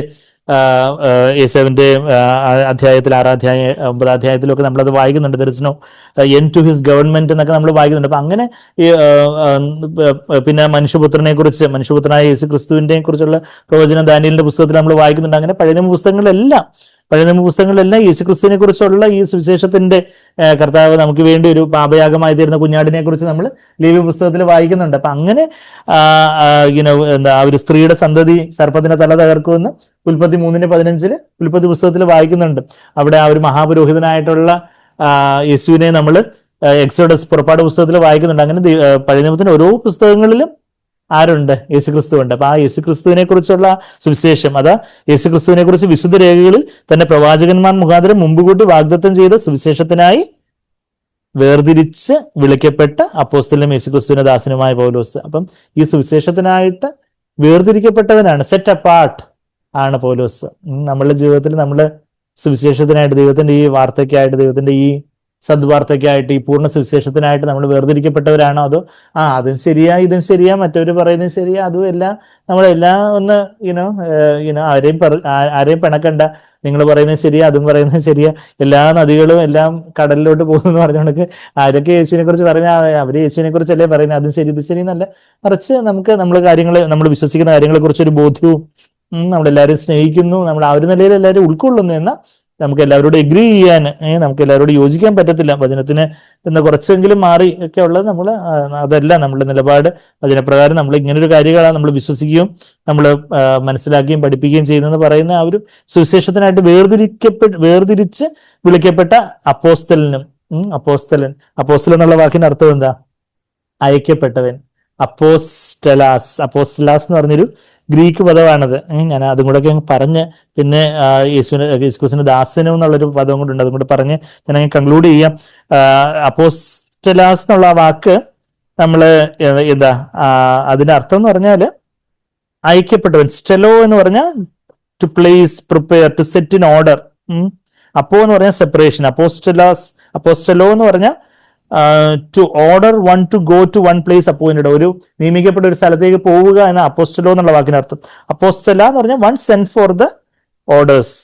ദൈവത്തിന്റെ ഒരു പ്രത്യേകമായിട്ടുള്ള ഒരു നിയോഗത്തോടെ ദൈവം അയക്കപ്പെട്ടവൻ, വൺ ഹു ഇസ് സെന്റ് എന്നാണ് അപ്പോസ്റ്റലാസ് അല്ലെങ്കിൽ അപ്പോസ്റ്റൽ എന്നുള്ള വാക്കിനർത്ഥം. അപ്പൊ താൻ അപ്പോസ്റ്റലാണെന്ന് പറയുമ്പോൾ നമ്മൾ പ്രാഥമികമായിട്ടും വചനത്തിൽ 12 പേരെ ആദ്യമായിട്ട് നമ്മൾ അപ്പോസ്റ്റലന്മാരെന്നുള്ള ആ ഒരു വിശേഷം നമ്മൾ കാണുന്നേ. എന്നാൽ നമ്മൾ വചനം വായിക്കുമ്പോൾ പിന്നെ പൗലോസ് എന്നെ ദൈവം ഒരു അപ്പോസ്റ്റൽഷിപ്പായിട്ട് കൊടുത്തതായിട്ട്, യൂദാസ് പോയി വേറൊരു മത്യാസിനെ അവർ തെരഞ്ഞെടുത്തെങ്കിലും പിന്നെ മത്യാസിനെ കുറിച്ച് പരിശുദ്ധാത്മാവ് സാക്ഷ്യം പറയുന്നതായിട്ട് നമ്മൾ കാണുന്നില്ല. പിന്നെ പൗലോസിനെ ദൈവം ആ ഒരു സ്ഥാനത്തേക്ക് ഉയർത്തുന്നതായിട്ട് നമ്മൾ വചനത്തിൽ നമ്മൾ കാണുന്നത്. എന്നാൽ ബാക്കി ബർന്നബാസിനെ അപ്പോസ്റ്റൽ എന്ന് വിളിക്കുന്ന ഒരു രംഗം നമ്മൾ അപ്പോസ്റ്റൽ പ്രവൃത്തികളിൽ കാണുന്നുണ്ട്. അപ്പോസ്റ്റൽ പ്രവൃത്തി 14 എടുത്ത് നോക്കുവാണെങ്കിൽ, ഞാൻ ഈ അപ്പോസ്റ്റൽ എന്നുള്ളൊരു വാക്ക് ഇവിടെ വന്നുകൊണ്ട് നമ്മൾ അപ്പോസ്റ്റൽസ് ആരെയൊക്കെ വചനത്തിൽ വിളിക്കുന്നുണ്ട്, ഈ 12 പേരല്ലാതെ വേറെ ആരെങ്കിലും ഒക്കെ വചനത്തിൽ വിളിക്കുന്നുണ്ടോ? അപ്പോസ്റ്റൽ പ്രവൃത്തികൾ ചിലർ പറയുക 12 പേരേ ഉള്ളൂ അപ്പോസ്റ്റലന്മാരെന്ന് പറയുമ്പോൾ അല്ല. വചനം നമ്മളെടുത്ത് നോക്കുമ്പോൾ അപ്പോസ്റ്റൽ പ്രവൃത്തി 14 വാക്യത്തില് ഇത് അപ്പോസ്റ്റലന്മാരായ ബർന്നബാസും പൗലോസും കേട്ടിട്ട്, അപ്പൊ ആരെയും കൂടെ അവർ അപ്പോസ്റ്റൽ എന്ന് വിളിച്ചിട്ടുണ്ട്, ബർന്നബാസിനെയും വിളിച്ചിട്ടുണ്ട്. പിന്നെ നമ്മള് ഇതേ റോമർക്ക് എഴുതിയ ലേഖനം 16 അധ്യായത്തിന്റെ നമ്മൾ അധികം കേട്ടിട്ടില്ലാത്ത 2 പേര് അവിടെ കേൾക്കുന്നുണ്ട്. റോമർ 16 7 വാക്യം. ഇതേ റോമർ 16 7 വാക്യത്തില് എന്നെ ചാർച്ചക്കാരും സഹബദ്ധന്മാരുമായ അന്ത്രോനിക്കോസും യൂനിയാവിനും വന്ദനം ചൊല്ലുവിൻ, അവർ അപ്പോസ്തലന്മാരുടെ ഇടയിൽ പേർ കൊണ്ടവരും എനിക്ക് മുമ്പേ ക്രിസ്തുവിൽ വിശ്വസിച്ചവരും ആകുന്നു. അപ്പം ഇവിടെ 2 പേരെ കുറിച്ച്, ആൻഡ്രോണിക്കസ് ആൻഡ് ജൂനിയാസ്. അതാ നമ്മൾ 7 വാക്യത്തില് അന്ത്രോണിക്കോസിനും യൂനിയാവിനും, അവരും ഫെലോ പ്രിസണേഴ്സ്, അവരും പൗലോസ് വിശ്വാസത്തിലേക്ക് വരുന്നതിന് മുമ്പ് വിശ്വാസത്തിൽ വന്നവരാണ്. അവരും അപ്പോസ്തലന്മാരിൽ അപ്പോസ്തലന്മാരുടെ ഇടയിൽ പേർ കൊണ്ടവരാണെന്നുള്ളൊരു കാര്യം, ഔട്ട്സ്റ്റാൻഡിങ് അമംഗ് ദ അപ്പോസ്റ്റൽസ് എന്നുള്ള ആ ഒരു കാര്യം നമ്മളവിടെ വായിക്കുന്നുണ്ട്. അപ്പോസ്തല റോമർ 16 7. പിന്നെ ഗലാത്യർ 1:19 വരുവാണെങ്കിൽ അവിടെ യേശുവിന്റെ സഹോദരനായ യാക്കോബിനെയും അപ്പോസ്തലനായിട്ട് പറയുന്നുണ്ട്. യേശുവിന്റെ കർത്താവ് ആദ്യം തെരഞ്ഞെടുത്ത അപ്പോസ്തലന്മാരിൽ പത്രോസ്, യാക്കോബ്, യോഹന്നാൻ ഉണ്ടായിരുന്നു. ആ യാക്കോബ് അപ്പോസ്തല 12 അധ്യായം ആയപ്പോഴത്തേക്ക് ആ യാക്കോബ് ശിരച്ഛേദം ചെയ്യപ്പെട്ടു. അതിനുശേഷം പിന്നീട് യേശുവിന്റെ സഹോദരനായ ഒരു യാക്കോബ് ഉണ്ടായിരുന്നു. ആ യാക്കോബിനെ കുറിച്ച് നമ്മൾ ഗലാത്യർ 1:19 വായിക്കുമ്പോൾ നമ്മളിവിടെ വായിക്കുന്നത്, എന്നാൽ കർത്താവിന്റെ സഹോദരനായ യാക്കോബിനെ അല്ലാതെ അപ്പോസ്തലന്മാരിൽ വേറെ ഒരുത്തിനെയും കണ്ടില്ല എന്ന് വായിക്കുമ്പോൾ യേശുവിന്റെ സഹോദരനായ യാക്കോബിനെയും ആരെന്നാ വിളിച്ചേക്കുന്നത്? അപ്പോസ്തലൻ എന്നാ വിളിച്ചേക്കുന്നത്. ഗലാത്യർ 1:19. പിന്നെ യേശുക്രിസ്തുവിനെ തന്നെ അപ്പോസ്തലൻ എന്നായിട്ട് വിളിച്ച ഒരു കാര്യം നമ്മൾ ആ ഒരു അയക്കപ്പെട്ടവൻ, പിതാവിനാൽ അയക്കപ്പെട്ടവൻ എന്ന അർത്ഥത്തിൽ എബ്രായർ 3 അധ്യായത്തിന് 1 വാക്യത്തിലേക്ക് നമ്മൾ നോക്കുവാണെങ്കിൽ യേശുവിനെയും അപ്പോസ്തലനായിട്ട് അവിടെ പറയുന്നുണ്ട്. എബ്രായർ 3:1 വാക്യം അവിടെ അതുകൊണ്ട് വിശുദ്ധ സഹോദരന്മാരെ സ്വർഗീയ വിളിക്ക് ഓഹരിക്കാരായുള്ളവരെ നാം സ്വീകരിച്ച് പറയുന്ന അപ്പോസ്തലനും മഹാപുരോഹിതനുമായ യേശുവിനെ ശ്രദ്ധിച്ചു നോക്കുവിൻ. അപ്പൊ ആ ഒരു യേശുവിനെയും അപ്പോസ്തലനായിട്ട് പറയുന്നുണ്ട്. അപ്പൊ ഞാൻ ആ ഒരു അപ്പോസ്തലൻ എന്ന് പറയുമ്പോൾ അത് നമ്മൾ വചനത്തിൽ നമ്മൾ മനസ്സിലാക്കുന്ന എന്താ, നമ്മൾ സാക്ബേർന്നൊക്കെ നമ്മൾ കേട്ടിട്ടുള്ളത് പോലെ ആ ഒരു ഇന്നത്തെ കാലത്തും ആ ഒരു അപ്പോസ്തലിക വിളിയുള്ളവരുണ്ട്. അത് സഭകളെ സ്ഥാപിക്കാനായിട്ടും സഭകളുടെ നേതാക്കന്മാർക്ക് ഒരു നേതൃത്വം നൽകുന്ന ഒരു ആത്മീയ പിതാവായിട്ട് ഉള്ള ഒരു റോളാണ് അപ്പോസ്തലന്മാർക്കുള്ളത്. അപ്പോസ്തലന്മാരുടെ അടയാളങ്ങളെ കുറിച്ചൊക്കെ നമ്മൾ കൊരിന്ത്യർ ലേഖനത്തിൽ നമ്മൾ വായിക്കുന്നുണ്ട്. അപ്പൊ ആ ഒരു father to the leaders of the churches. അപ്പൊ ആ ഒരു കാര്യം എബ്രായർ 3:1 വാക്യമാണ് പറഞ്ഞു. അതെ. അപ്പൊ ആ ഒരു അർത്ഥത്തിലൊക്കെ ഇപ്പൊ 12 അപ്പോസ്തലന്മാർ മാത്രമല്ല, നമ്മൾ വെളിപാട് പുസ്തകം 2-ാം അധ്യായത്തില് എഫേസസ് സഭയെ കർത്താവ് അഭിനന്ദിച്ച് പറയുമ്പോൾ അവിടെ അപ്പോസ്തലന്മാരല്ലാത്തവരെ നിങ്ങൾ ടെസ്റ്റ് ചെയ്തു, അത് കഴിഞ്ഞിട്ട് അവർ അപ്പോസ്തലന്മാരല്ല എന്ന് തിരിച്ചറിഞ്ഞു എന്നൊക്കെ പറയുന്നൊരു വാക്യമുണ്ട്. നമ്മൾ പലപ്പോഴും കണ്ടിട്ടുണ്ട്. വെളിപാട് 2:2 വാക്യമാ, ഞാൻ നിന്റെ പ്രവൃത്തിയും പ്രയത്നവും സഹിഷ്ണുതയും കൊള്ളരുതാത്തവരെ നിനക്ക് സഹിച്ചുകൂടാത്തതും അപ്പോസ്തലന്മാരല്ലാതിരിക്കെ തങ്ങൾ അപ്പോസ്തലന്മാർ എന്ന് പറയുന്നവരെ നീ പരീക്ഷിച്ച കള്ളന്മാർ എന്ന് കണ്ടതും. അപ്പോസ്തലന്മാരല്ലാതിരിക്കെ ചില അപ്പോസ്തലന്മാരെന്ന് ക്ലെയിം ചെയ്യുന്ന ഒത്തിരി പേരുണ്ട്. ചിലര് അപ്പോസ്തലിന് അപ്പോസ്റ്റൽ സോ ആൻഡ് സോ എന്നൊക്കെ പറഞ്ഞ് യൂട്യൂബിലും ഒക്കെ ഉള്ള ചില ആൾക്കാരൊക്കെ ഉണ്ട്. അപ്പോൾ ഒരാൾ ആ പേര് ആ ടൈറ്റിൽ എടുക്കുമ്പോൾ തന്നെ അയാൾ അപ്പോസ്റ്റലല്ലെന്ന് ഓർത്തോണം. എന്തുകൊണ്ടെന്ന് കർത്താവ് ഒരു ടൈറ്റിലും എടുക്കരുത്, നിങ്ങള് റബ്ബി എന്നോ അല്ലെങ്കിൽ ഫാദറിനോ അങ്ങനെയുള്ളൊരു ടൈറ്റിലൊന്നും എടുക്കരുത് എന്നുള്ളൊരു കാര്യമാണ് കർത്താവ് അവിടെ മത്തായി 23 നമ്മൾ വായിക്കുന്നത്. അപ്പൊ അതുകൊണ്ട് അങ്ങനെ ടൈറ്റില് എടുക്കുന്ന ഒരു കാര്യമല്ല, മറിച്ച് പലരും അപ്പോസ്റ്റലന്മാരായിട്ട് ക്ലെയിം ചെയ്തു തന്ന അവര് ഇപ്പൊ 12 പേര് മാത്രം ഉണ്ടായിരുന്നുള്ളെങ്കിൽ ആ ലിസ്റ്റിലല്ലാത്തവര് ഈ ലിസ്റ്റിലില്ല, അപ്പൊ അതുകൊണ്ട് നിങ്ങൾ അപ്പോസ്റ്റലന്മാരല്ല എന്നങ്ങ് പറഞ്ഞാൽ മതിയായിരുന്നു. കർത്താവ് അവിടെ അവരെ അഭിനന്ദിച്ച് പറയുമ്പോൾ അത് 12 പേരല്ലാത്ത നമ്മളിപ്പം വായിച്ചതുപോലെ പലരും അന്ന് അവർ അപ്പോസ്തലിക വിളികൾ ഉണ്ടായിരുന്നു എന്നുള്ളൊരു കാര്യം നമ്മൾ അതിൽ നിന്ന് മനസ്സിലാക്കുന്നുണ്ട്. അപ്പോ ആ ഒരു കാര്യം നമ്മൾ എന്നാ പിന്നെ പൗലോസ് അപ്പോസ്തലൻ തന്നെ കുറിച്ച് ഇന്ന് പറയുന്നതിന്റെ കാരണം എന്താ? പൗലോസ് തന്നെ ഉയർത്താൻ വേണ്ടിയല്ല ഒരിക്കലും, മറിച്ച് അന്ന് എഴുതപ്പെട്ട വചനം ഉരുവായി വരുന്നതേ ഉള്ളൂ. അപ്പൊ അതുകൊണ്ട് തനിക്ക് അപ്പോസ്തലികമായിട്ടുള്ള ഒരു വിളി ഉള്ളത് കൊണ്ടാണ് താൻ ഈ എഴുതുന്നത്. തിരുവചനം എഴുതാനുള്ള ഒരു അധികാരം ദൈവം തനിക്ക് തന്നിരിക്കുന്നു എന്നുള്ളൊരു കാര്യം മനസ്സിലാക്കി അത് റോമിലുള്ളവർക്കും കൊരിന്തിലുള്ളവർക്കും ഒക്കെ പ്രയോജനപ്പെടണം. അതുകൊണ്ട് തന്നെ അപ്പോസ്തലൻ പറഞ്ഞതുകൊണ്ട്, തന്റെ വിളി അതാണെന്ന് പറഞ്ഞുകൊണ്ട് പൗലോസ് പറയുന്നതായിട്ടുള്ളൊരു കാര്യം നമ്മൾ കാണുന്നത്. അല്ലാതെ ഒരിക്കലും തന്നെ ഉയർത്താൻ വേണ്ടിയല്ല പൗലോസ് അങ്ങനെ വിളിച്ചത്. പിന്നെ ദാസനായ പൗലോസ് നമ്മൾ വായിക്കുന്നുണ്ട്. അതിന്റെ 2-ാമത്തെ വാക്യം, അത് അടിമദാസൻ എന്നുള്ള ഒരു അർത്ഥമാണ് അതിനെക്കുറിച്ച് പറയുന്നതിനൊക്കെ ഉള്ളൊരു കാര്യം. ഞാൻ അതിന്റെ ഡീറ്റെയിൽസിലേക്ക് പോകുന്നില്ല. നമ്മളിപ്പോൾ ഓൾമോസ്റ്റ് ഒരു സമയം എത്തിക്കൊണ്ടിരിക്കുകയാണല്ലോ. അപ്പൊ ഞാൻ ഇതുവരെ നമ്മൾ കണ്ട കാര്യങ്ങൾ എന്തൊക്കെയാ? നമ്മൾ റോമർക്ക് എഴുതിയ ലേഖനത്തിന്റെ ഒരു ബേർഡ്സ് ഐ വ്യൂ, ഒരു വിഹക വീക്ഷണം കണ്ടു. ബേർഡ്സ് ഐ വ്യൂ എന്ന് പറഞ്ഞ ഒരു പക്ഷി മേലെ കൂടെ പറന്ന പെട്ടെന്നൊരു ഓവറോൾ പിക്ചർ കിട്ടും എന്ന് പറഞ്ഞതുപോലെ ആ ഒരു പൂർണ്ണ സുവിശേഷത്തിന്റെ പൂർണ്ണ സുവിശേഷം എന്ന് പറയുമ്പോൾ അത് ആ ഒരു നമ്മളുടെ ക്രിസ്തീയ ജീവിതത്തിന് ഓരോ തലങ്ങളാണ്. അത് ഏതെങ്കിലും തലത്തിൽ ചെന്ന് നമുക്ക് വേണമെങ്കിൽ സ്റ്റക്കായി നിൽക്കാം, എന്നാൽ ദൈവം നമ്മളെ നിർബന്ധിക്കത്തില്ല. പക്ഷെ ആ പൂർണ്ണ സുവിശേഷം കർത്താവെ അവിടുന്ന് ആഗ്രഹിക്കുന്ന ആ ഒരു പൂർണ്ണ പ്രവൃത്തി എന്നിൽ നടക്കണം എന്നുള്ള അങ്ങനെയുള്ളവർക്കാ ദൈവത്തിന്റെ ആ ഒരു അറ്റ്മോസ്റ്റ് ഫോർ ഹിസ് ഹൈസ്റ്റ്, ദൈവത്തിന്റെ വലിയ ഉയർന്ന നിലവാരത്തിലേക്ക് അതിന്റെ പൂർണ്ണതയിലേക്ക് എത്തണമെന്ന് ആഗ്രഹിക്കുന്നവർക്കാ ദൈവത്തിന്റെ ആ ഒരു പൂർണ്ണത, ദൈവത്തിന്റെ ഈ ഒരു സുവിശേഷത്തിന്റെ ആ ഒരു പൂർണ്ണത അവർക്ക് അതിന്റെ പൂർണ്ണ ആയിട്ടുള്ള ഒരു പ്രയോജനം കിട്ടുന്നത്. അപ്പൊ ആ ഒരു വിഹക വീക്ഷണം, ആ ബേർഡ്സ് ഐ വ്യൂ ഒക്കെ നമ്മൾ കണ്ടു. പൗലോസിനെ കുറിച്ചുള്ള കാര്യങ്ങൾ കണ്ടു, പൗലോസ് രക്ഷിക്കപ്പെട്ട കാര്യങ്ങളും പൗലോസ് കൊരിന്തിൽ വെച്ച് ഇത് റോമർക്ക് എഴുതിയ ലേഖനമാണെന്നുള്ള കാര്യമൊക്കെ നമ്മൾ കണ്ടു. റോമിലെ സഭ സ്ഥാപിക്കപ്പെട്ടതിന്റെ പശ്ചാത്തലം ഇന്നതൊക്കെ ആകാം. പൗലോസ് ഡയറക്റ്റായിട്ട് സ്ഥാപിച്ച സഭയല്ല, പൗലോസ് അവരെ കണ്ടിരുന്നില്ല, എന്നാൽ അവർക്ക് എഴുതിയ കാര്യങ്ങളൊക്കെ നമ്മൾ കണ്ടു. പിന്നെ നമ്മൾ എന്താ കണ്ടേ? സുവിശേഷം എന്ന അത് ഗോഡ് സെന്റേർഡ് ആണ്. നമുക്ക് നമ്മളുടെ ജീവിതത്തിൽ നമ്മൾ ഇന്ന് വചനത്തെ കാണുന്ന നമ്മളുടെ എന്തെങ്കിലും ഒരു ആവശ്യം നടക്കാൻ വേണ്ടി ഈ വചനം ക്ലെയിം ചെയ്യാം, ആ വചനം ക്ലെയിം ചെയ്യാം, അങ്ങനെയുള്ളൊരു നമ്മുടെ ആവശ്യത്തിന് വേണ്ടിയുള്ളൊരു ദൈവത്തെയാണോ, നമ്മുടെ ആവശ്യത്തിന് വേണ്ടി നമ്മൾ എന്തെങ്കിലും ഒരു വചനം വായിച്ച് അങ്ങനെ പോകുന്നതാണോ, അതോ ദൈവത്തിന് നമ്മളെ ആവശ്യമുണ്ട്, ദൈവം അവിടുന്ന് സ്നേഹവാനായ ദൈവം എന്നെ അവിടുത്തോടുള്ള ഒരു കൂട്ടായ്മയിലേക്ക് വിളിക്കുന്നു, അവിടുത്തോട് അനുരൂപപ്പെടാനായിട്ട്, കർത്താവിന്റെ ആ സ്വരൂപത്തിലേക്ക് അനുരൂപപ്പെടാനായിട്ട് വിളിക്കുന്നു എന്നുള്ള ആ ഒരു വലിയ ഉന്നത വിളി കേട്ട് ആ ഒരു യേശുക്രിസ്തുവിനെ കുറിച്ചുള്ള ആ ഒരു സുവിശേഷം അതിനായിട്ട് വേർതിരിക്കപ്പെട്ടവരാണോ നമ്മൾ? ബാക്കിയുള്ള സുവിശേഷങ്ങളൊക്കെ കേൾക്കുമ്പോൾ അതിൽ കലർപ്പ് ചേർക്കുന്ന പല വാക്യങ്ങളും വചനങ്ങളും ഒക്കെ നമ്മൾ പലയിടത്തും ഒക്കെ കേൾക്കുമ്പോൾ അത് നമുക്ക് തിരിച്ചറിയാൻ സാധിക്കുന്നുണ്ട്. യഥാർത്ഥത്തിലുള്ള സത്യസുവിശേഷം ഇതാണ് നമുക്ക് മനസ്സിലാക്കാൻ സാധിക്കുന്നുണ്ട്. നമുക്ക് ആ ഒരു വിവേചനം കർത്താവിൽ നമുക്ക് ഉണ്ടോ എന്നുള്ള കാര്യമൊക്കെ നമുക്ക് പരിശോധിക്കാവുന്ന കാര്യമാണ്. പിന്നെ ആ പഴയ നിയമത്തിൽ വിശുദ്ധ രേഖകളിൽ തന്നെ പ്രവാചകൻ മുഖാന്തരം മുൻകൂട്ടി വാഗ്ദത്തം ചെയ്തതാണിത്.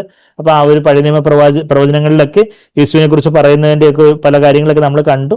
പിന്നെ ആ അപ്പോസ്തലൻ എന്നുള്ള വാക്ക്, സുവിശേഷം എന്നുള്ള വാക്ക് സദ്വർത്തമാനമാണെന്ന് നമ്മൾ കണ്ടു.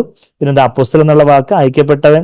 ഇന്നും ആ ഒരു അപ്പോസ്തലിക ശുശ്രൂഷയുള്ള സാഗ്ബറിനെ പോലെയൊക്കെയുള്ള ഒരു സഹോദരങ്ങളുടെയൊക്കെ ആ ഒരു ശുശ്രൂഷയും കാര്യങ്ങളൊക്കെ ഇന്ന് നമ്മൾ മാനിക്കുന്നു. അപ്പൊ ആ ഒരു കാര്യമൊക്കെ നമ്മൾ കണ്ടു. പിന്നെ യേശുക്രിസ്തുവിന്റെ ദാസനും അല്ലെങ്കിൽ അടിമദാസനും എന്നൊക്കെ പറയുമ്പോൾ അതിന്റെ അർത്ഥത്തിന് ആഴങ്ങളും പിന്നെ താഴോട്ടുള്ള കാര്യങ്ങളൊക്കെ നമുക്ക് കാണാമല്ലോ. അപ്പൊ നമ്മൾ ഈ കാര്യങ്ങളൊക്കെ കുറച്ച് കാര്യങ്ങൾ നമ്മൾ ശരിയാ, പുതുതായിട്ട് പല കാര്യങ്ങൾ നമ്മൾ കേൾക്കുന്നു, അറിയുന്നു, നല്ല കാര്യങ്ങൾ.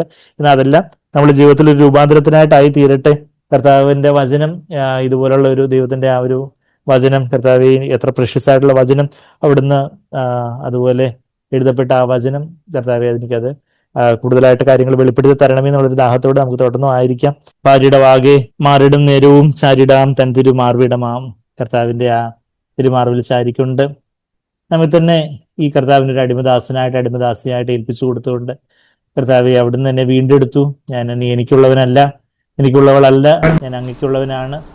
ആ ഒരു വലിയ സമർപ്പണത്തോടെ ആശ്വാസത്തോടെ കർത്താവെ അവിടുത്തെ സുവിശേഷത്തിനായിട്ട് വേർതിരിക്കപ്പെട്ട ഒരു ദാസൻ, ഒരു ദാസി, കർത്താവിൻ്റെ സുവിശേഷത്തിനായിട്ട്, കർത്താവിൻ്റെ യഥാർത്ഥത്തിലുള്ള സത്യസുവിശേഷത്തിനായിട്ട് നാം വേർതിരിക്കപ്പെട്ടിട്ടുണ്ടോ നമ്മുടെ ജീവിതം? ആ കർത്താവിനായിട്ട്, കർത്താവിൻ്റെ വചനത്തിനായിട്ട്, കർത്താവിൻ്റെ പഥ്യോപദേശത്തിനായിട്ട്, അതും അതും ശരിയായിരിക്കും ഇതും ശരിയായിരിക്കും എന്നുള്ളതല്ല, മറിച്ച് കർത്താവെ അവിടുത്തെ വചനത്തിന് കൃത്യത പോലെ അവിടുത്തെ വചനം, ആ കൃത്യമായിട്ടുള്ള അവിടുത്തെ സത്യമായിട്ടുള്ള തിരുവചനം, അതിൻ്റെ ആ കറക്റ്റായിട്ടുള്ള ആ പഥ്യോപദേശങ്ങൾക്കായിട്ടെല്ലാം നമ്മുടെ ജീവിതം വേർതിരിക്കപ്പെട്ടവരായിട്ട്, അതിനായിട്ട് അയക്കപ്പെട്ടവരായിട്ട്, അതിനായിട്ട് ദൈവം നമ്മളെ അയക്കുന്നിടങ്ങളിലേക്കെല്ലാം കർത്താവിൻ്റെ സത്യസാക്ഷികളായിട്ട്, കർത്താവിൽ കേന്ദ്രിതമായിട്ടുള്ളൊരു ജീവിതത്തോടെ, അങ്ങനെയാണെങ്കിൽ നമ്മുടെ ഈ ലോകമെല്ലാം ഇളകുമ്പോഴും ആകുല വേളകളൊന്നും ഭീകരമാവത്തില്ല എന്നൊക്കെയാണ് നമ്മൾ 5ാമത്തെ സ്റ്റാൻസിൽ പാടുന്നത്. കർത്താവിൽ ചാരിക്കൊണ്ട് കർത്താവിനായിട്ട് വേർതിരിക്കപ്പെട്ടവരായിട്ട്, കർത്താവിനാൽ കെട്ടപ്പെട്ടവരായിട്ട്, കർത്താവിൻ്റെ അടിമദാസൻ എന്ന് പറയുമ്പോൾ കർത്താവിൻ്റെ സ്നേഹച്ചരടുകളാൽ കെട്ടപ്പെട്ടവരായിട്ട്, കർത്താവിനായിട്ട് കർത്താവാകുന്ന ഈ സുവിശേഷത്തിനായിട്ട് നമ്മൾ തന്നെ ഏൽപ്പിച്ചു കൊടുത്തുകൊണ്ട് നമുക്ക് സന്തോഷത്തോടെ പ്രത്യാശയോടെ നമുക്ക് പാടാം. മാറാത്ത സ്നേഹിതൻ മാനുവിൽ തൻ തിരു മാർവിടം ചാരിടും ഞാൻ ദിനവും പാരിടമാകവേ മാറിടും നേരവും ചാരിടാൻ തൻ തിരു മാറിടമാ. ഖേദമെന്നാകിലും മോദമെന്നാകിലും ഭേദമില്ലാത്തൊരു സ്നേഹിതനാമവൻ. ഖേദമെന്നാകിലും മോദമെന്നാകിലും ഭേദമില്ലാത്തൊരു സ്നേഹിതനാമവൻ. മേദിനിയിൽ വേദനകൾ ഏതിനമോക്കെ എന്നറിഞ്ഞോ. മേദിനിയിൽ വേദനകൾ ഏതിനമോക്കെ എന്നറിഞ്ഞോ. മാറാത്ത സ്നേഹിതൻ വീൽ തൻ തിരു മാർവിടം ചാരിടും ഞാൻ ദിനവും. നിത്യതയോളവും സത്യകൂട്ടാളിയായി ക്രിസ്തനല്ലാതെയില്ലാരുമീ ഭൂമിയിൽ. നിത്യതയോളവും സത്യകൂട്ടാളിയായി ക്രിസ്തനല്ലാതെയില്ലാരുമീ ഭൂമിയിൽ. മൃത്യുവിനാൽ മാറുമിത്ര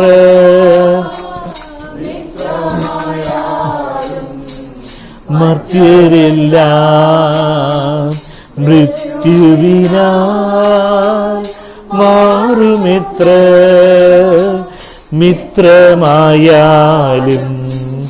മർത്യരെല്ലാം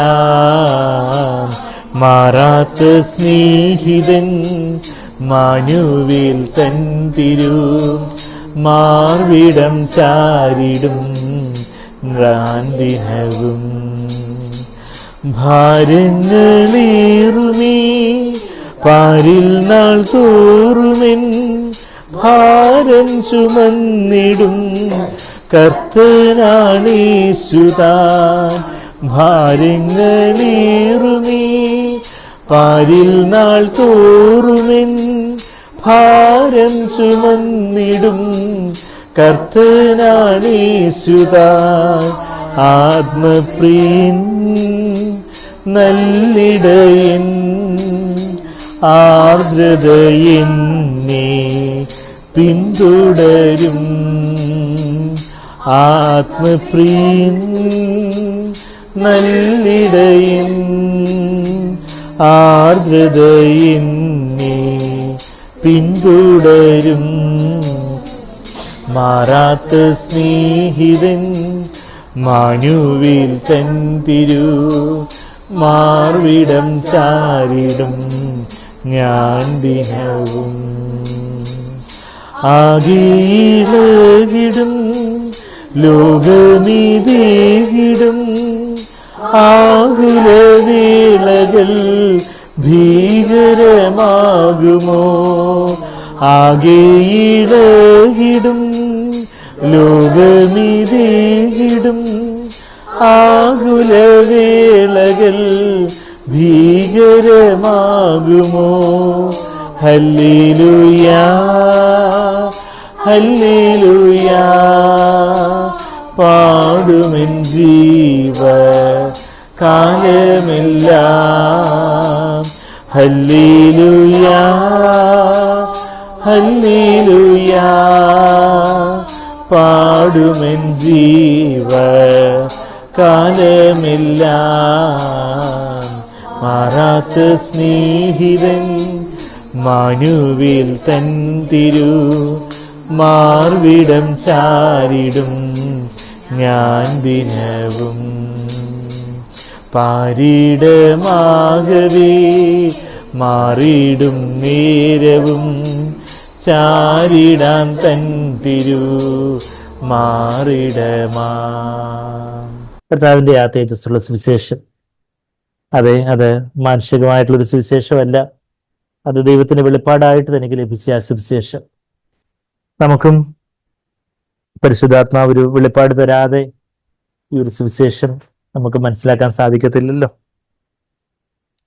ആ ഒരു സമർപ്പണത്തോടെ കർത്താവേ, അവിടുത്തെ ആ സത്യസുവിശേഷം അത് ജ്ഞാനികൾക്കും വിവേകികൾക്കും എല്ലാം കർത്താവ് മറച്ചു വെക്കും. എന്നാ അത് ശിശുക്കൾക്ക് കർത്താവ് വെളിപ്പെടുത്തി കൊടുക്കും. നമ്മൾ പൗലോസിനെ പോലെ ഒരു സീറോ ആവുകയാണെങ്കിൽ, പൗലോസ് പറഞ്ഞു, നട്ടവനും നനച്ചവനൊന്നും അല്ല, ഏതുമല്ല, വളർത്തുമാറാക്കുന്ന ദൈവം മാത്രമാണ്. തനിക്ക് വലിയ അപ്പോസ്തലന്മാരിൽ ഉള്ള വലിയ സ്ഥാനങ്ങളും കാര്യങ്ങളും ഒക്കെ ഉണ്ടെങ്കിലും ഐ എം എ നോബഡി, ഞാൻ ഏതുമില്ല, ഐ എം എ നോബഡി. ഒരു ദിവസം ദമാസ്കസിലെ പടിവാതിൽക്കല് അവനൊന്ന് അവന് വീണുടഞ്ഞപ്പോ അവന് യേശുവിന് വെളിപ്പാടുണ്ടായി. നമ്മുടെ ജീവിതത്തിലും നിലത്ത് വീണ് ചാകുന്നില്ലെങ്കിൽ ഗോതമ്പ് വീണ് തനിയിരിക്കും. നിലത്ത് വീണ് ചത്താലും വളരെ ഫലം കായ്ക്കും. നിലത്ത് വീണ് ഉടയപ്പെടുമ്പോ, തകർക്കപ്പെടുമ്പോ എന്നുമല്ല, ഏതുമില്ല, കർത്താവേ, അവിടുത്തെ ആ വലിയ തേജസ്സിന് മുമ്പാകെ, അവിടുത്തെ വലിയ മഹത്വത്തിന് മുമ്പാകെ ഇത്ര വലിയ സുവിശേഷം കർത്താവേ ഞങ്ങളെ ഭരമേൽപ്പിക്കുവാൻ തക്കവണ്ണം അവിടുന്ന് എത്ര വലിയവനായ ദൈവം, അനാദി തീരുമാനപ്രകാരം ആൽഫ്യമേഘ്യമായിട്ടുള്ള ആ ദൈവം ഈ കാലഘട്ടത്തില് കർത്താവിന്റെ ഈ സത്യസുവിശേഷം, ഈ പഥ്യോപദേശം നമ്മളെ സഭയായിട്ട് ഭരമേൽപ്പിച്ച് ഈ ലോകത്തിന് വെളിച്ചമായിട്ട്, ഈ ഭൂമിക്ക് ഉപ്പായിട്ട് നമ്മളെ ഇവിടെ ആക്കി വെച്ചിരിക്കുമ്പോൾ, കർത്താവേ, ഞാൻ ഇതുമില്ല, ഞാൻ ഒന്നുമില്ല കർത്താവേ, ഞാനൊരു സീറോ ആണ്, ഞാനൊരു വട്ടപൂജ്യമാണെന്ന് നാം ഒരു ശിശുവിനെ പോലെ നമ്മെ തന്നെ താഴ്ത്തുകയാണെങ്കിൽ ഈ സുവിശേഷം നമുക്ക് ദൈവത്തിന്റെ വലിയ ശക്തിയായിട്ടായിത്തീരും. ഈ സുവിശേഷത്തെ കുറിച്ച് ഞാൻ ലജ്ജിക്കുന്നില്ല. ഇത് സദ്വർത്തമാനമാണ്. ഇതെന്നെ രൂപാന്തരപ്പെടുത്തുന്ന, ഇത് എന്നെ ക്രിസ്തുവിന് തലയോളം വളർത്തുവാൻ കേൾപ്പുള്ളതായിട്ടുള്ള ദൈവത്തിന്റെ വലിയ ശക്തിയാണ്.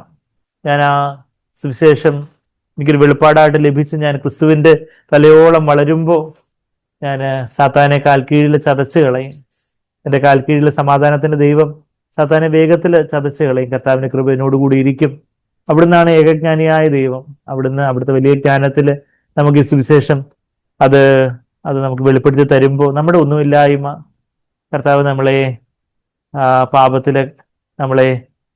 പാപത്തില് മരിച്ചവരായിരുന്നു നമ്മളെ വീണ്ടെടുത്ത ആ സുവിശേഷം, നമുക്കായിട്ട് പാപമായി തീർന്ന ആ കർത്താവിന്റെ സ്നേഹം, ആ കർത്താവ് നമ്മളെ നീതീകരിക്കുന്നു. കർത്താവിന്റെ ആ നീതി നമുക്കായിട്ട് കണക്കിടുന്നു. ആ നീതിയിലേക്ക് നമ്മളെ കർത്താവ് വളർത്തുന്നു. കർത്താവിന്റെ കൃപയ്ക്ക് അധീനരായിട്ട് പാപത്തെ ജയിച്ച് ന്യായപ്രമാണത്തിനും നമ്മൾ മരിച്ച് നമ്മൾ ആത്മാവിലുള്ളൊരു ജീവിതത്തിൽ വളർന്ന് സഭയില് സഹോദര സ്നേഹത്തില് കർത്താവിന്റെ ജീവനുള്ള യാഗമായിട്ട് ബലഹീന സഹോദരങ്ങളെല്ലാം ഉൾക്കൊണ്ടുകൊണ്ട് ആ സുവിശേഷത്തിന്റെ ആ ഒരു പൂർണ്ണ സുവിശേഷത്തിന്റെ സാക്ഷികളായിട്ട് കർത്താവിന്റെ തലയോട് പറ്റിച്ചേർന്ന് നമ്മുടെ ജീവിതത്തിൽ നമ്മുടെ കാൽക്കീഴില് സാത്താനെ ചതച്ച് കളയുന്നവരായിട്ട്, സാത്താൻ എൻ്റെ മേലെ യാതൊരു അധികാരവുമില്ല, എൻ്റെ കുടുംബത്തിൽ, എൻ്റെ സഭയില് സാത്താന് യാതൊരു അധികാരവുമില്ല. അവന് ആദാമിന്റെ വീഴ്ചയിലൂടെ അവൻ കൈക്കലാക്കിയതെല്ലാം കർത്താവിന്റെ ക്രൂശുമരണത്തിലൂടെ കർത്താവ് അവന്റെ തല തകർത്തിരിക്കുന്നു. അവനെ ബാലാട്ട് പീഡിപ്പിക്കുന്നതേ ഉള്ളൂ. എന്നാ അവനൊരു വഞ്ചകനാണ്, അവന് കള്ളനാണ്, അവൻ ഭോഷ്കിന്റെ പിതാവാണ്.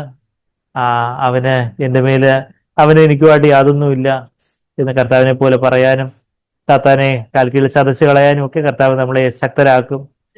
ഈ സുവിശേഷം, ഈ കർത്താവിന്റെ വചനമാകുന്ന ഈ സുവിശേഷം നമ്മളെ ശക്തിപ്പെടുത്തും.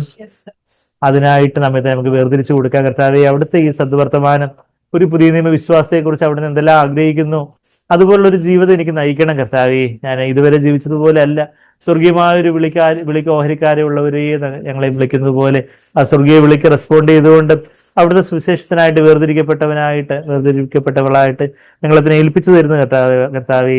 Set apart for the gospel of God. കർത്താവെ, അവിടുത്തെ സത്യവചനത്തിന് ഞങ്ങളെ വേർതിരിച്ചു തരുന്നു കർത്താവെ. എത്ര വില കർത്താവെ അപ്പോസ്തലന്മാരൊക്കെ ഈ സുവിശേഷത്തിനായിട്ട് കൊടുത്തു. അവരുടെ പ്രാണനെ അവർ സ്നേഹിച്ചില്ല. അവരും ഈ സുവിശേഷത്തിനായിട്ട് രക്തസാക്ഷിത്വം വരിച്ചു. പൗലോസ് ഇത് 57 AD എഴുതി.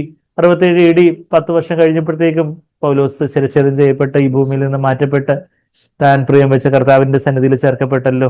അങ്ങനെ എല്ലാ അപ്പോസ്തലന്മാരും അവരെല്ലാം ആ രക്തസാക്ഷിത്വത്തിന്റെ പാതയിലൂടെ പോയി. കർത്താവെ, അവിടുന്ന് എത്ര വലിയൊരു വില കൊടുത്ത് അവിടുന്ന് ഞങ്ങൾക്കായിട്ട് ഈ സുവിശേഷം, അവിടുത്തെ അപ്പോസ്തലന്മാരെ എത്ര വലിയൊരു വില കൊടുത്ത് അപ്പോസ്തലന്മാരെ സുവിശേഷം ഏൽപ്പിച്ചു. അപ്പോസ്തലന്മാർ എത്ര വലിയൊരു വില കൊടുത്ത് കർത്താവെ കാലങ്ങളായിട്ട് ഞങ്ങൾക്ക് ഈ തലമുറയിൽ കർത്താവ് 21ാം നൂറ്റാണ്ടില് സാക്ഷ്യങ്ങളിലൂടെയൊക്കെ കർത്താവെ ഞങ്ങൾക്ക് ഈ ഒരു പൂർണ്ണ സുവിശേഷത്തിന്റെ ആഴങ്ങളും ഒക്കെ കൂടുതലായിട്ട് മനസ്സിലാക്കാനും ഒക്കെ ഞങ്ങൾക്കും കർത്താവെ സഭയായിട്ട് ഈ സദ്വർത്തമാനത്തെ ഞങ്ങൾക്ക് ഏൽപ്പിച്ചു തന്നിരിക്കുന്നുവല്ലോ കർത്താവെ.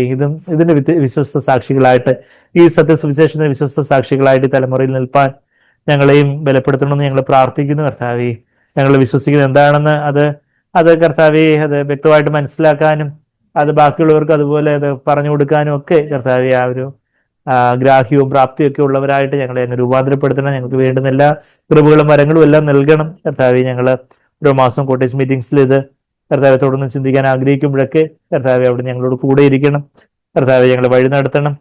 നന്ദി കർത്താവെ, നന്ദി. അവിടുത്തെ അടിമദാസികളായിട്ട് കെട്ടപ്പെട്ടവരായിട്ട് അങ്ങയോടുള്ള സ്നേഹച്ചരടുകളാൽ കെട്ടപ്പെട്ടവരായിട്ട് കർത്താവെ, അങ്ങയ്ക്കായിട്ട് അവിടുത്തെ സുവിശേഷത്തിനായിട്ട് വേർതിരിക്കപ്പെട്ടവരായിട്ട് കർത്താവെ, ആ യേശു ക്രിസ്തുവിന്റെ സുവിശേഷം കർത്താവെ, ആ ഒരു ക്രൈസ്റ്റ് സെന്റേർഡ് ഗോസ്പൽ, ആ ഒരു മനുഷ്യകേന്ദ്രിതമായിട്ടുള്ള എന്തെങ്കിലുമൊക്കെ വ്യാജ സുവിശേഷങ്ങളിൽ വഞ്ചിക്കപ്പെട്ടു പോകാതെ കർത്താവെ, യഥാർത്ഥത്തിലുള്ള സത്യസുവിശേഷം കർത്താവ് തിരിച്ചറിയുവാൻ, ആ ക്രൂശിന്റെ വഴി തിരിച്ചറിയുവാൻ, യേശു ക്രിസ്തു കേന്ദ്രമായിട്ടുള്ള സുവിശേഷം കർത്താവെ തിരിച്ചറിയുവാൻ ഞങ്ങൾ ഓരോരുത്തരെയും ഞങ്ങളുടെ കണ്ണുകൾ തുറക്കണമെന്ന് ഞങ്ങൾ പ്രാർത്ഥിക്കുന്നു കർത്താവ്. ഞങ്ങളെ യാതൊരു വഞ്ചനയിലും അകപ്പെട്ടു പോകരുതെന്ന് പ്രാർത്ഥിക്കുന്നു. സത്യം നിങ്ങളെ സ്വതന്ത്രരാക്കും, നിങ്ങൾ സാക്ഷാൽ സ്വതന്ത്രരായി തീരുമെന്ന് അവിടുന്ന് പറഞ്ഞുവല്ലോ. ആ സുവിശേഷത്തിന്റെ സത്യം ഞങ്ങളെ സാക്ഷാൽ വലിയ സ്വാതന്ത്ര്യത്തിലേക്ക് നയിക്കട്ടെ കർത്താവ്. അതിനായിട്ട് ഞങ്ങളെങ്ങനെ സ്തുതിക്കുന്നു, ഈ സുവിശേഷത്തിനായിട്ട്, ഈ വചനത്തിനായിട്ട് ഞങ്ങളെങ്ങനെ സ്തുതിക്കുന്നു. നന്ദി കർത്താവേ, നന്ദി. Hallelujah, hallelujah, hallelujah. Thank you father, thank you Lord, thank you കർത്താവേ. കർത്താവേ, അപ്പോസ്തലന്മാരിലൂടെ ഞങ്ങൾക്ക് തന്ന ഈ നല്ല സുവിശേഷത്തിനായിട്ട് ഞങ്ങളെങ്ങനെ സ്തുതിക്കുന്നു. നന്ദി കർത്താവേ. ഇന്ന് സ്വാതന്ത്ര്യത്തോടെ ഈ വചനം വായിക്കുവാൻ കർത്താവേ അവിടുന്ന് ഞങ്ങൾക്ക് സാവകാശം തന്നല്ലോ കർത്താവേ. നന്ദി യേശുവേ, നന്ദി. സഭയ്ക്കായിട്ട് നന്ദി, കൂട്ടായ്മയ്ക്കായിട്ട് നന്ദി, സൗകര്യങ്ങൾക്കായിട്ട് നന്ദി. എല്ലാത്തിനെയും ഓർത്ത് സ്തുതിക്കുന്നു. എല്ലാ മുഖത്തും അവിടത്തേക്ക് കരയേറ്റുന്ന കർത്താവേ. അവിടുന്ന് മാത്രം ഏകജ്ഞാനിയായിട്ടുള്ള ദൈവമായതുകൊണ്ട് ഞങ്ങൾ എങ്ങനെ സ്തുതിക്കുന്നു. ഇങ്ങനെയല്ലയോ അങ്ങേക്ക് പ്രസാദം തോന്നിയത്, ജ്ഞാനികളെയും വിവേകികളെയൊക്കെ മറച്ചു വെച്ച് അവിടുന്ന് ശിശുക്കൾക്ക് കാര്യങ്ങളെ വെളിപ്പെടുത്തി കൊടുക്കുന്നതിനായിട്ട് ഞങ്ങൾ എങ്ങനെ സ്തുതിക്കുന്നു. ഞങ്ങളും കർത്താവേ ആ ഒരു ശിശുവിന്റെ ആ ഒരു വട്ടപൂജ്യത്തിലേക്ക്, സീറോയിലേക്ക് താഴുവാൻ ഞങ്ങളെ സഹായിക്കണമേ. കാര്യങ്ങളൊക്കെ ഞങ്ങൾക്ക് ഒരു വെളിപ്പാടായിട്ട് ഞങ്ങളുടെ ഹൃദയപലകമേൽ കർത്താവേ അവിടുന്ന് എഴുതി ഞങ്ങൾക്ക് അനുഭവവും യാഥാർത്ഥ്യവും അനുഭവവും വെളിപ്പാടുമായിട്ട് ആക്കി തീർക്കണമെന്ന് പ്രാർത്ഥിക്കുന്നു. അതിന്റെ ജീവിതത്തിൽ ഒരു അനുസരണത്തിന്റെ പടിയായിട്ട് ആക്കി തീർക്കണമെന്ന് പ്രാർത്ഥിക്കുന്നു. അവിടുത്തെ വചനത്തെ വിലമതിക്കുവാൻ ഞങ്ങൾ ഓരോരുത്തരെയും ഞങ്ങൾ സഹായിക്കണമെന്ന് പ്രാർത്ഥിക്കുന്നു. നന്ദി കർത്താവേ, നന്ദി. അനേക കാലങ്ങളിൽ, നൂറ്റാണ്ടുകളിൽ അനേക ദൈവമനുഷ്യരെ രൂപപ്പെടുത്തി അവിടുത്തെ ആ സത്യസുവിശേഷത്തിനായിട്ട് നന്ദി പറയുന്നു. അത് ഇന്ന് ഞങ്ങളെ രൂപാന്തരപ്പെടുന്നവർക്ക് സ്തുതിക്കുന്നു. നന്ദി കർത്താവേ, നന്ദി. അവിടുന്ന് ഇന്നലെയും ഇന്നും എന്നും അനന്യനായതുകൊണ്ട് ഞങ്ങൾ അങ്ങനെ സ്തുതിക്കുന്നു. നന്ദി കർത്താവേ, നന്ദി.